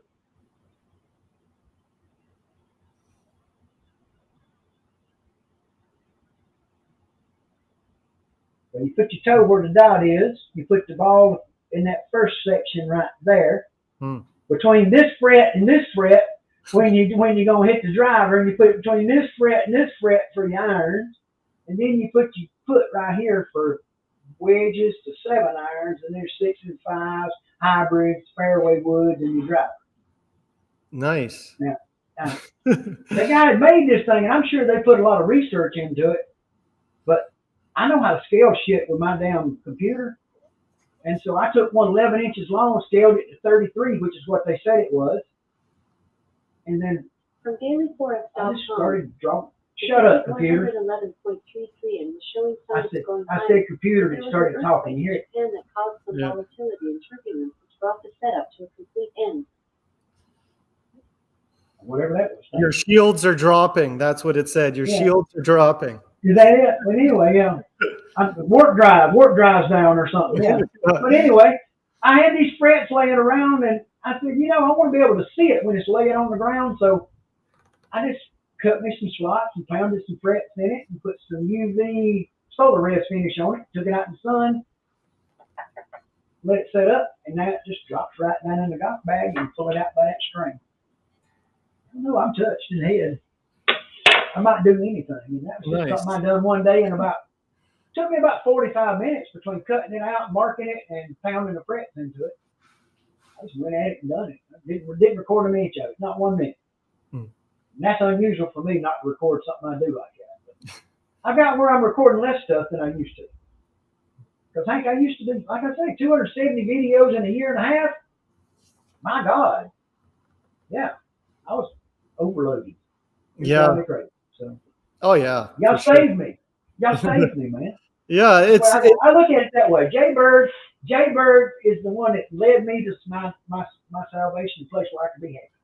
Well, And, that's, I love my people here. you only have so much time in the day, and guitar building is very time intensive. Right. You know, and you know that for me it was like I would rather like stream 3 times a week than stream once and then spend the rest of the week editing the video or something like that. It's just more content. I do need to start doing clips and stuff and do more YouTube stuff. Actually, that's one thing now that Do highlights and put them up. It's the coolest thing. I mean, just highlight I, what you want. You chop it up. You put as long as you want. You send it. You know, you can put a 30-minute video up of highlights if you want to. Yeah. So, I really haven't. I don't really move in the YouTube. Like I watch some of the videos and stuff, but I don't really comment. I'm not really in the YouTube guitar building world at all. So I appreciate your introduction to it as well. You were hiding. You've been hiding. So I wanted to bring you out and let everybody know who you were. Yeah. You need to put some of that stuff up on the tube. People will watch it. You'll enjoy it. You know, we were talking. Me and you were talking earlier today about the contest. You know, and I entered the contest for basically for fun. I mean, I didn't enter the part where you pay $50 or £50 to enter. I entered the free community part because just didn't want it. I'm not in it to win nothing from anybody. I'm just in it to give me a reason to finish something and get it done. You know, so last year I done one and got it finished, made it, got the video out, got 130 or 40 people to click they liked it. So I think that was okay. I done it on the contest page. So 130 people voted my guitar last year. But you know what? In the guitar contest, it's like you said, it's a popularity thing. Who's got the biggest channel and all that. So that's what goes. But we figured out, and we all believe that the only award that I would care about would be Builder's Choice.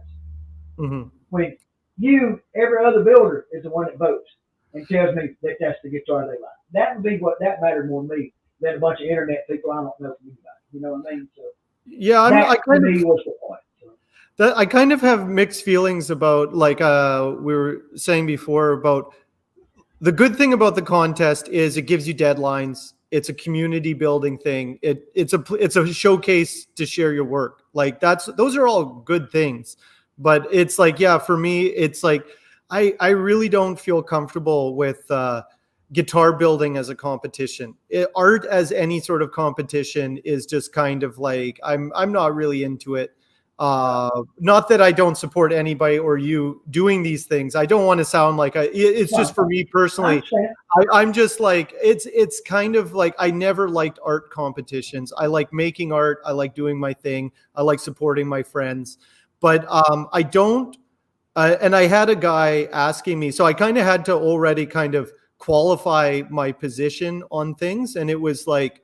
A guy was asking if we could do something like that on Twitch. And I was like, I don't want that competitive nature.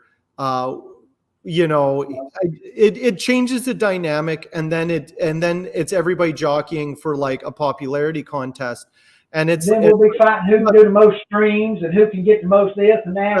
I mean, we don't worry about that now. We just do our thing and enjoy it. So that's the thing. Stressed about it. For me and my stream, the reason my stream is as big as it is was I started first and I was consistently putting in 12 to 14 hours a week for 2 years. I just grinded. So it's kind of like I already kind of had a head start. So it's like, yeah, if somebody streamed twice as much as me, you know, they would probably have more followers. Like it's just like, it's not it's kind of deceptive. Those numbers are not anything to really base your worth on. Putting out content is great. Meeting people is great. The numbers don't matter. I don't even know how many people watch me. I don't have any number on my screen. I don't watch mine. I don't watch mine. It's on. I just do my thing. If people want to hang out, that's great. If I can help out some other people, that's great. But I think that it can get in your head especially on YouTube, because those transfers into dollars, especially if you're trying to be like, make money on YouTube. So I get it. If it's your business, you got to get into those numbers. It's a number. And you got to be cutthroat the way they are. That's where the issue comes, because they are treated as a business. So therefore, the reaching out and helping a brother, Dad, why should I help somebody when he's going to take away money out of my pocket? That's the way they look at it. Yeah. And So I can see that. I mean, if I was in that position and I was that big guy that had all that money, I'd probably, all the subs and everything, I'd probably, be that way. But no, I wouldn't be that. That's the whole point. No, you wouldn't. No, you wouldn't. I'd never be that way. That's the whole point of the thing. That's why I do this. I did the Brotherhood Bill, and it all started because I wanted to help these guys that are my friends, and they're all out there. They know why I done this. I done it for us, for all of us, to help each other. Well, there's a bunch of them in here today, but if they are, they'll see the replay this week. That's what I found when I started my channel. It was mine, so I could engage how I wanted. I set my tone, what I'm about, what I'm doing, and that was the thing. Is like I looked at YouTube and the model on YouTube for that, like that's the thing, is like also Crimson kind of set that model for being the biggest, and this is how he does it, and it works, right? For him. But I was looking at that model, and Twitch is a different beast with streaming and stuff, and there was really nobody else I could really compare it to. So I just had to kind of feel it out as I went, and kind of had very specific, like, well, this is how I'm going to put my content out. It's my content. This is how I'm going to run my channel. And Hank's a groundbreaker. That's what it is. Yeah, you're groundbreaking. You frontiered all that stuff. The whole deal. And we appreciate it, because I wouldn't be there if you weren't there. That's what helped me be able to be there. So. Well, that's the thing that I realized was because I was first mover advantage. I had the biggest channel, and so I became a focal point. So from that, I turned actually my Discord, because I had the most people. I was like, well, we all have the same people anyway. So I turned my personal, the Hank Bud Discord, into the Luthier Uprising Discord, and invited everybody in, and we all have benches, and it's a group Discord, and it's just like, I just kind of saw that it's like, well, my channel is just a flag. It's the tallest flag. People will just come, and then I can spread them around and into the group and be like, oh, there's a lot more here. You found me, and like you found me, and that most people found me first. And then I'm like, oh, you got to check out Guitar Show Australia. You got to check out Orbiter. And then I could direct. And then sometimes people would come in with questions, and I'd be like, you know what? You need to talk to this guy. He can help. Set up question. You need to talk to Orbiter. Yeah, exactly. Like I was just like, you need to watch this guy, and I can direct it. Like if I can't answer a question, I can send them to someone else. And so, and then because that's how I kind of established it, other people were like, oh, okay, that's what we're doing. It set the tone. I don't tell anyone else how to stream in the Discord, or I don't tell anybody what to do. I don't tell anyone how to party. Nobody how to party. Yeah, exactly. But it was a good, like you picked it up right away. You saw what we were doing, because you get the vibe, and you're like, oh, okay, you got to fit into this community to be in this community. Okay. Yeah. That's what it comes down to. Now, I had somebody to ask me about coming to Twitch, and I'll have to talk to you about that another time in private. Okay. Yeah, we'll have to talk about it, because. Yeah, it is. That's how we did it. Put it this way: if he comes, I don't want him in our group. Well, I don't exclude anyone. People can come and go as they please. It's most of the time I find that if people aren't getting what they want, they will just leave. And there have been people who come into our community, they want something from it, and they don't get what they want, and then they move on. It's not even controversial. Their problem is they're not willing to give something. That's the problem. Well, exactly. And it's if you're coming in because you want a platform and you want attention, that's fine. Like we're all trying to show our stuff, but that's not really what we're doing. If you're not hanging out with other people, like, again, I'm not telling anyone how to party. Everybody Right. has a different time that they can engage, but all of us are kind of hanging out on each other's streams. There's lots of interaction, and it's very community oriented. We're hanging out. We've connected our shops, basically, is what we've done.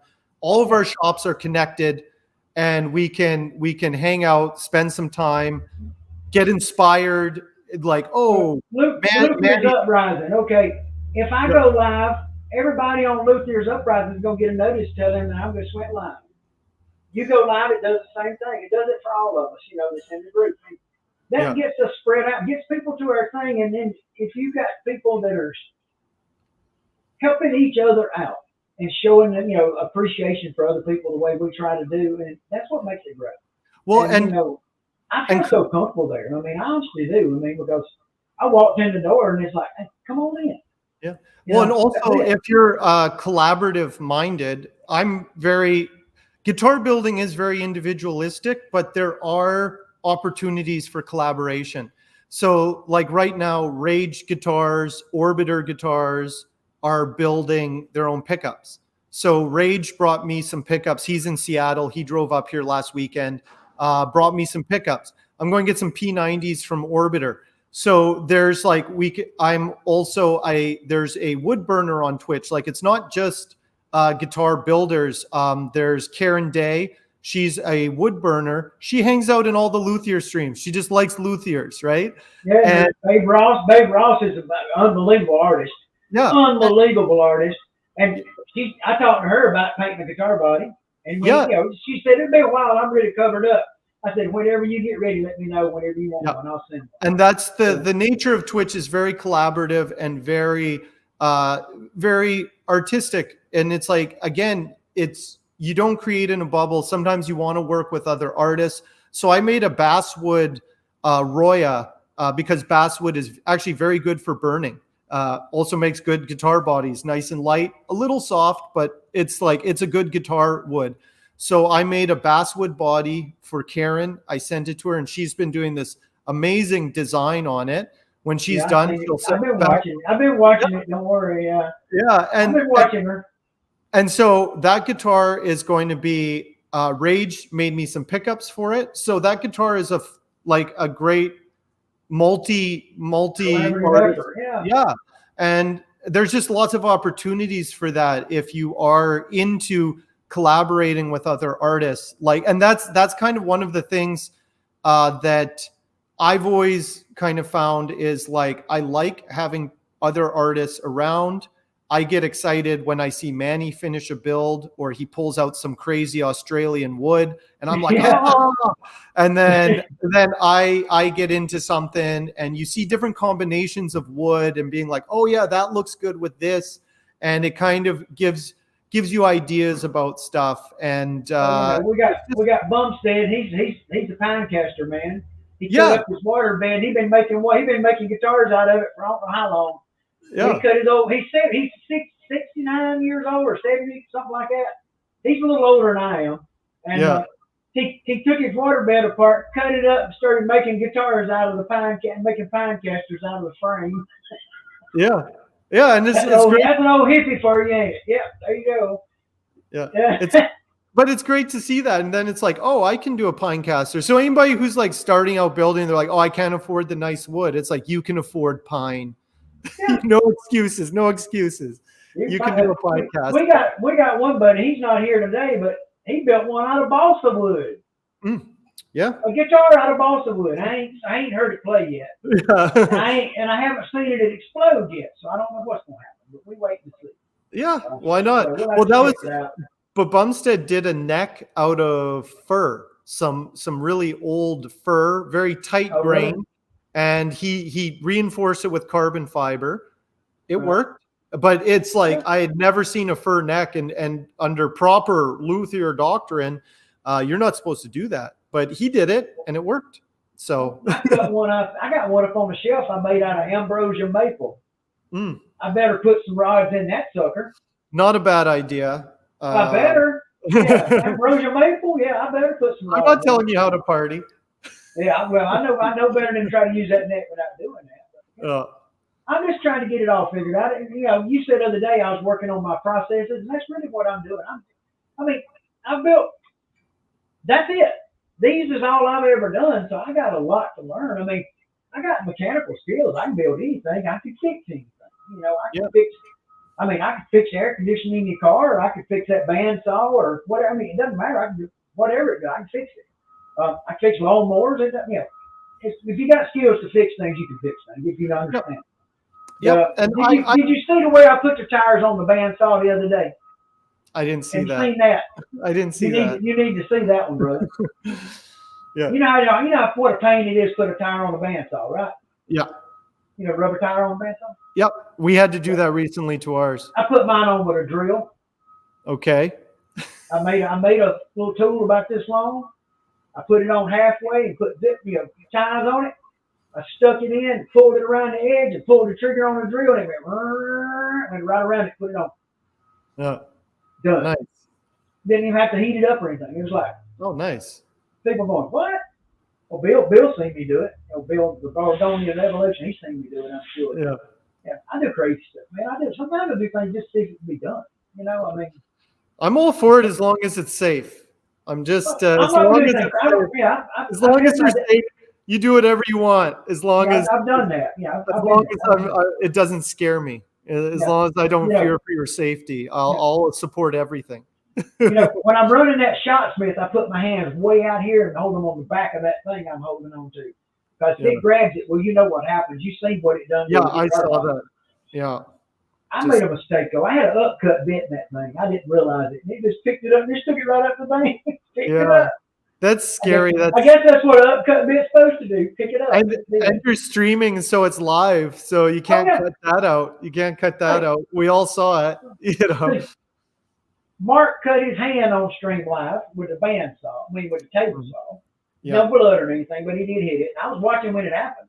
Oof, and I didn't see it. I was on the stream when it happened. Yeah, he didn't see nothing. I mean, he's just like, he hit the button, cut it off so fast you didn't see his hand. So you didn't see nothing. But I've had some issues doing this live streaming already, and I mean, I guess you got to be a little different person to be able to do it and just go with whatever happens. I mean, like, I started back the first stream after I redone the shot, and I chipped the end off a neck with a router. Took the end right off the end of it. First stream. 2 minutes into it, 5 minutes into it, whatever, gone. And Mark looked at me Mark asked me, he said, "What you gonna do, Spike?" I said, "Start over." And I walked over there to the wood pile, and I pulled out a piece of mahogany, and that's where that net came from. Yeah. I started over and made it. Instead of spinning that stream shaping the one I was going to do, I just made another one so I could start over the next day. And that's what you got to do. You can't see a person that gets freaked out and goes crazy when you do something wrong like that and be on stream, because you just got to be chill. Let it go. Yeah, and well, you can't lose your cool. And it's and that's the nature of it. And actually, that's one of the things I kind of like about the live streaming the builds is people get a sense of time that it takes. It's not a 10-minute video where the lighting is great and all the blade is cutting the perfect curls off of the neck. Like you see the long game. It took 4 hours. In reality, you see a person's true skill, really, to be honest. Yeah, when I watch a person work, I mean, I used to work people. I mean, I was a supervisor. I had like 25 guys work for me doing plumbing work and stuff, and I could watch a guy work for 5 minutes and tell you, well, first of all, I could hand him a pair of channel locks and just see how he used that pair of channel locks. And I could tell by the way he used that one pair of pliers if he was going to be worth crap, if I could keep him around, or if I'd ever be able to teach him anything. Because any idiot that starts using a pair of channel locks backwards, I probably ain't got much use for them because they ain't got no brain. Yeah. So yeah. And I figured it out real quick, and I worked with a lot of guys that way, and I was kind of rough on people, I guess, because I turned over sometimes, but I just expected them to work as hard as I did. And you've been around me and seen enough to know that when I was working, if you kept up with me, you was probably working. You know that, Hank, right? If somebody was keeping up with me, they were probably working, weren't they? Yeah. Well, I feel kind of the same way. Like it's like I put in serious hours on what I do, And I find that that's kind of the best way. I'm not going to tell anyone what to do or how to do it, but I'll show you what it takes to do it at this level of like, Right. I'm a professional. Technically, Right. I'm a professional right now. I'm living off my You sold some guitar. stuff. Yeah, you go. I You're selling guitars. yeah, That's like, it. yeah, so I've been working myself up to this point, and it's a lot of hours, and that's the reality of it. Is it has to be, at the end of the day, the motivation is different. It's not about getting views or accolades or or things like that. It's about, you have to have a drive to get it done, to just see it through, and it's almost like an OCD or something. Like it's a compulsion that it's like, I need to finish this thing to the Mine's best of my ability. ADHD, but yeah. Yeah, and Yeah, it's mine is, yeah, so it's kind of like the two showpiece guitars that I did this spring, the Burl one and Oh those man, that ones. was so beautiful. Oh, wait, you That got a picture of that? uh I yeah, I think there's some pictures in the Discord. Oh, okay. But I did like this crazy Buckeye Burl because I was at a point where I was like, I need to show what I can do. You need to stretch out a little bit. Yeah. Yeah, and so it was a big gamble for me because that stuff is really expensive materials. So just working with it, you can't afford a mistake. I had worked through my process enough that I was confident I could work with those materials. I could put out a high level product. But that was like a go for broke type moment where I was like, I need to show what I can do. I've done it. I'm throwing it out I there. keep my material costs low. You know how? Yeah. You How? see this slab right here? You see Yeah. how big it is, right? Yeah. I mean, there's enough there to make that guitar, another body, and a couple of necks. Easy. Yeah. I got two of those slabs at the same time. They were actually one and broke in half, and that's the reason he got rid of it. And he gave me a deal on it. I paid $80 for both of them. That's really good. And they're kiln dried 2 years. They're 2 years old and kiln dried. That's excellent. Yeah. Yeah, that's what I thought. I mean, can't go wrong, and it's so stable. I mean, I put it in the basement, it ain't moved a lick. So Yeah, that's great. Yeah, it's been fun, man. Man, thank you for coming, man. Yeah. These people a lot of my guys overseas are dying out and going to bed on us. Is what's happening. Oh yeah. Oh, it's great having me on. We've been meaning to do this for a while, so I really appreciate you having me on and chatting. I'm enjoying it. I mean, I really am. Yeah. And I'll do yours whenever you want to do it. Like you said, just let me know when, and okay, we'll do it. If you want to do it Saturday, that's fine. And I've tried to figure out what you were about today and ask questions and all that. And I try to stay on topic. Sometimes it's hard for me to stay on topic, and I get gone, but it happens. We're just chatting. We could we're just sitting around bullcrapping the way I look at it. Yeah, it could go on for hours. It could. I've got like I say, I've got ADHD. I didn't really realize it for years, and I guess maybe I've had it all my life. I didn't know it. I worked with it, and it was fine as long as I worked. Yeah, and to I had just stay 20 engaged. people. I was in charge of 15 to 20, 25 people, and I had the plans to the whole job, and I was in charge of everything, and I was the one that made the decisions, and all I had to do was get the boss man to send the material to me from his office, and I took care of everything else at the BMW plant we were doing, so I went from being in complete control of that to being in complete control of this box I'm in. Yeah.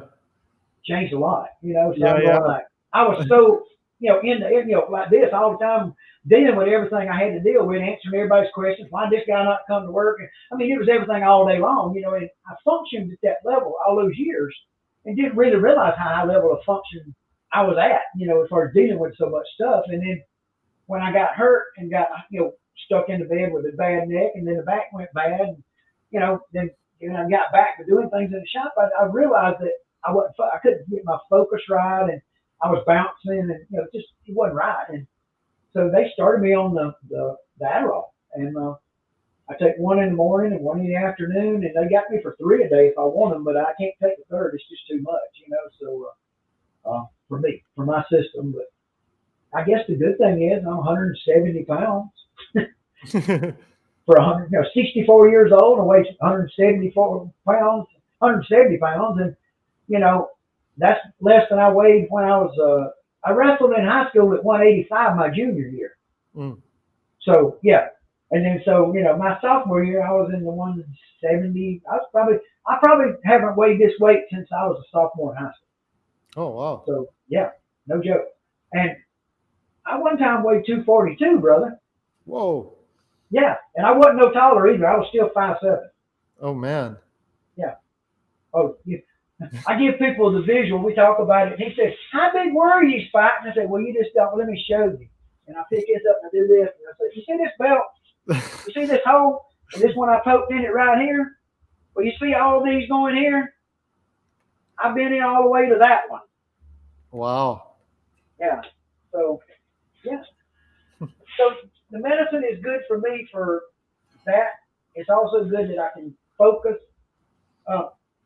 I'm not doing YouTube videos and editing because I don't think my brain could sit and edit. I got to be moving and doing something now. Hmm. Well, and that's the difference it made. Okay, it got me out of the chair editing because I'd make a video and then edit it out, and then carry on and go make another video and do it again. I mean, it's over and over and over, and I'm burning myself out. And I run out of places to store files. I mean, I got files. I got just cards everywhere with files on them. I mean, like I said, I started this base video to edit with 1.2 terabytes of base footage. And I mean, man. I recorded everything, when I done it Yeah. because it was for the contest. And I might be something good happen, so I recorded all of it. Yeah. I don't do that anymore. Well, I do, but I don't save it. I let Twitch save it for me. Yeah. And they save it for 7 days, and then it's gone. Unless you highlight it or something. So, yeah. Yeah. Well, it's, that's the thing, like the engagement of building guitars is you have to be kind of pretty engaged in what you're doing. I find that my mind gravitates towards guitar building just because you have to be engaged. There's a lot of different steps and it's never, I don't find it very repetitive. There's always like this day I do the neck, this day I do the body, this day I do the fretwork. So it's like every week I'll be doing a neck, but it's not every day I'm doing a neck. So I never find it very repetitive. I always find it very engaging, and I never dread going into the shop, which is a really good thing, That's me. I thrive to come out of that house and walk that 100 feet it is from the door to the house to in here. I thrive for that. I mean, when I get out here and close this door, I'm in my world. I'm happy. There's Woodshed Customs come in to visit with us, one of our buddies. He's a little late getting in. We're going to be gone in a minute, Woodshed. I'm sorry, brother. Yeah. I got to get back to work But y'all today. do me a favor. Hey, y'all do me a favor. Y'all come Saturday over to Hank's channel on the Twitch, and I'll be over and we'll talk about whatever. Yeah. I know. Is that what you got? What we're going to do? We're going to do it Saturday or? Saturday, yeah. Saturday at 5 o'clock my time, which will probably be 8 o'clock your time. Yeah, sounds right. Yeah. Yeah, that works. Does that work? Okay. That works fine. Yeah, that'd be Okay. fine. I'll put it out. You put a notice up about it, and I'll share it out, let everybody know about it. Okay. Now, guys, hey, if you haven't come to Twitch, you don't have to pay anything to be there. Just come on over, check it out, and hang out, and maybe meet some people that's cool like Hank there. I mean, yeah. I mean, I met new friends that helped me out and take care of me, guys, and I love all of y'all. I love every one of you, and I'm gonna always be here doing both. But my time's only so much, so especially now that I'm up off my butt and moving around so much, So, yeah. Well, you're a good guy. I'm sure your people are all very good people. So I'd like to invite them over to what we're doing on Twitch. If you're Spike's buddy, everybody, my buddy, so you can. You're all welcome on my channel and everyone else's. So feel free to pop by and just be like, "Hey, I'm one of Spike's guys," and I'll be like, "Oh, okay, I know who you are." I'm gonna put the Discord link on my YouTube so people can find it there also. That way they can come over and find us that way. So I've already got a link for my Twitch, but I'm gonna put one to the Discord too if you don't mind. So yeah, that's okay. Yeah, okay. Yeah. Well, I put it up anyway when I'm doing my streams, but I thought if I put it there, people would see it. So, yep, it's all good.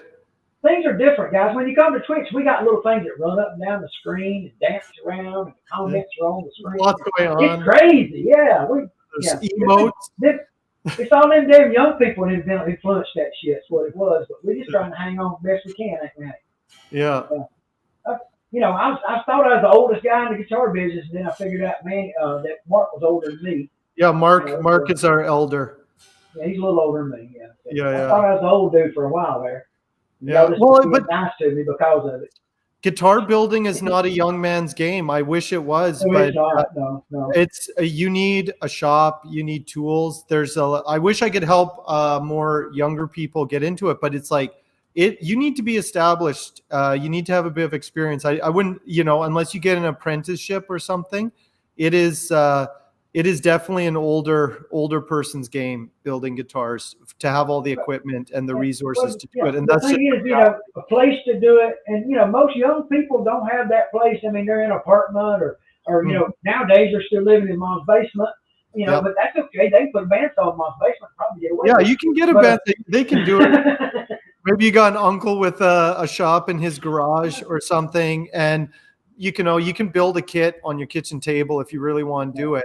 But I just know, like, by the very nature, like most of our group, there are some younger people, but it's like kind of millennials, Gen Xers, and the boomers. That's there's really not. We don't have like a whole lot of 20-year-olds doing Not as many, what we're doing. Now, I will tell you this: the GGBO has quite a few younger people in it that's doing that Yeah. contest. It seems like it does. I mean, because you can tell by the lingo they use and the way they Yeah. talk on Discord. That's And good. you can pick that. I can read ages like that pretty good. I mean, they understand I'm old when they talk to me. You know how it works. Yeah. Hey, man, I love you, brother. And thank you so much.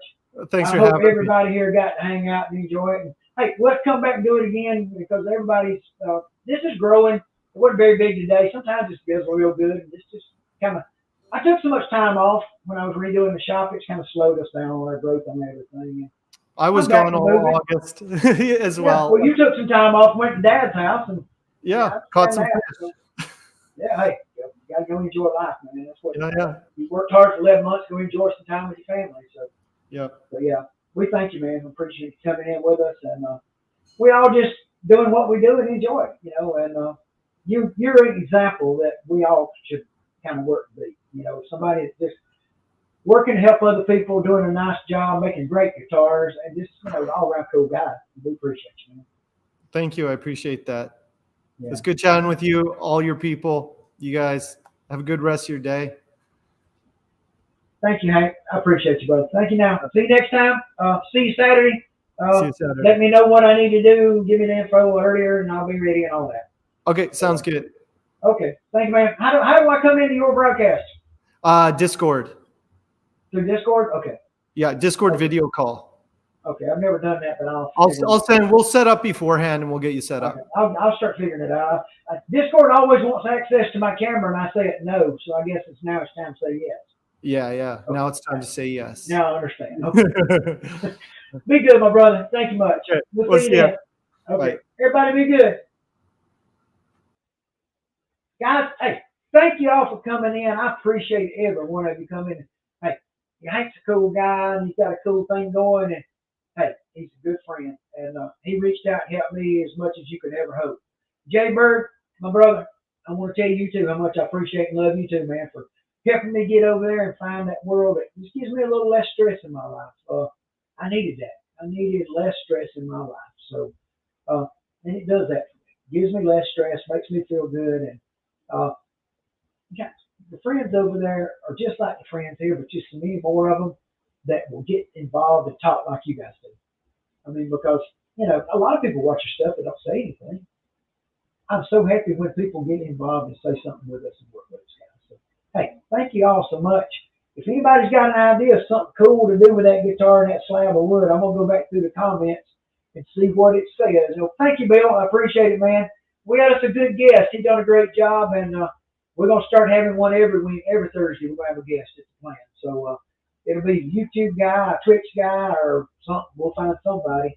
And, the big guys don't want to do this stuff. But us guys, Hank is a trailblazer in the Twitch world, and I'm glad to be hanging on with him and going with him. Jay Bird, yeah, you helped me out, brother, and that works for all of us. So, guys, y'all take it easy. I'm going to get in the house and find some dinner at 6 o'clock. Been on here 2 hours.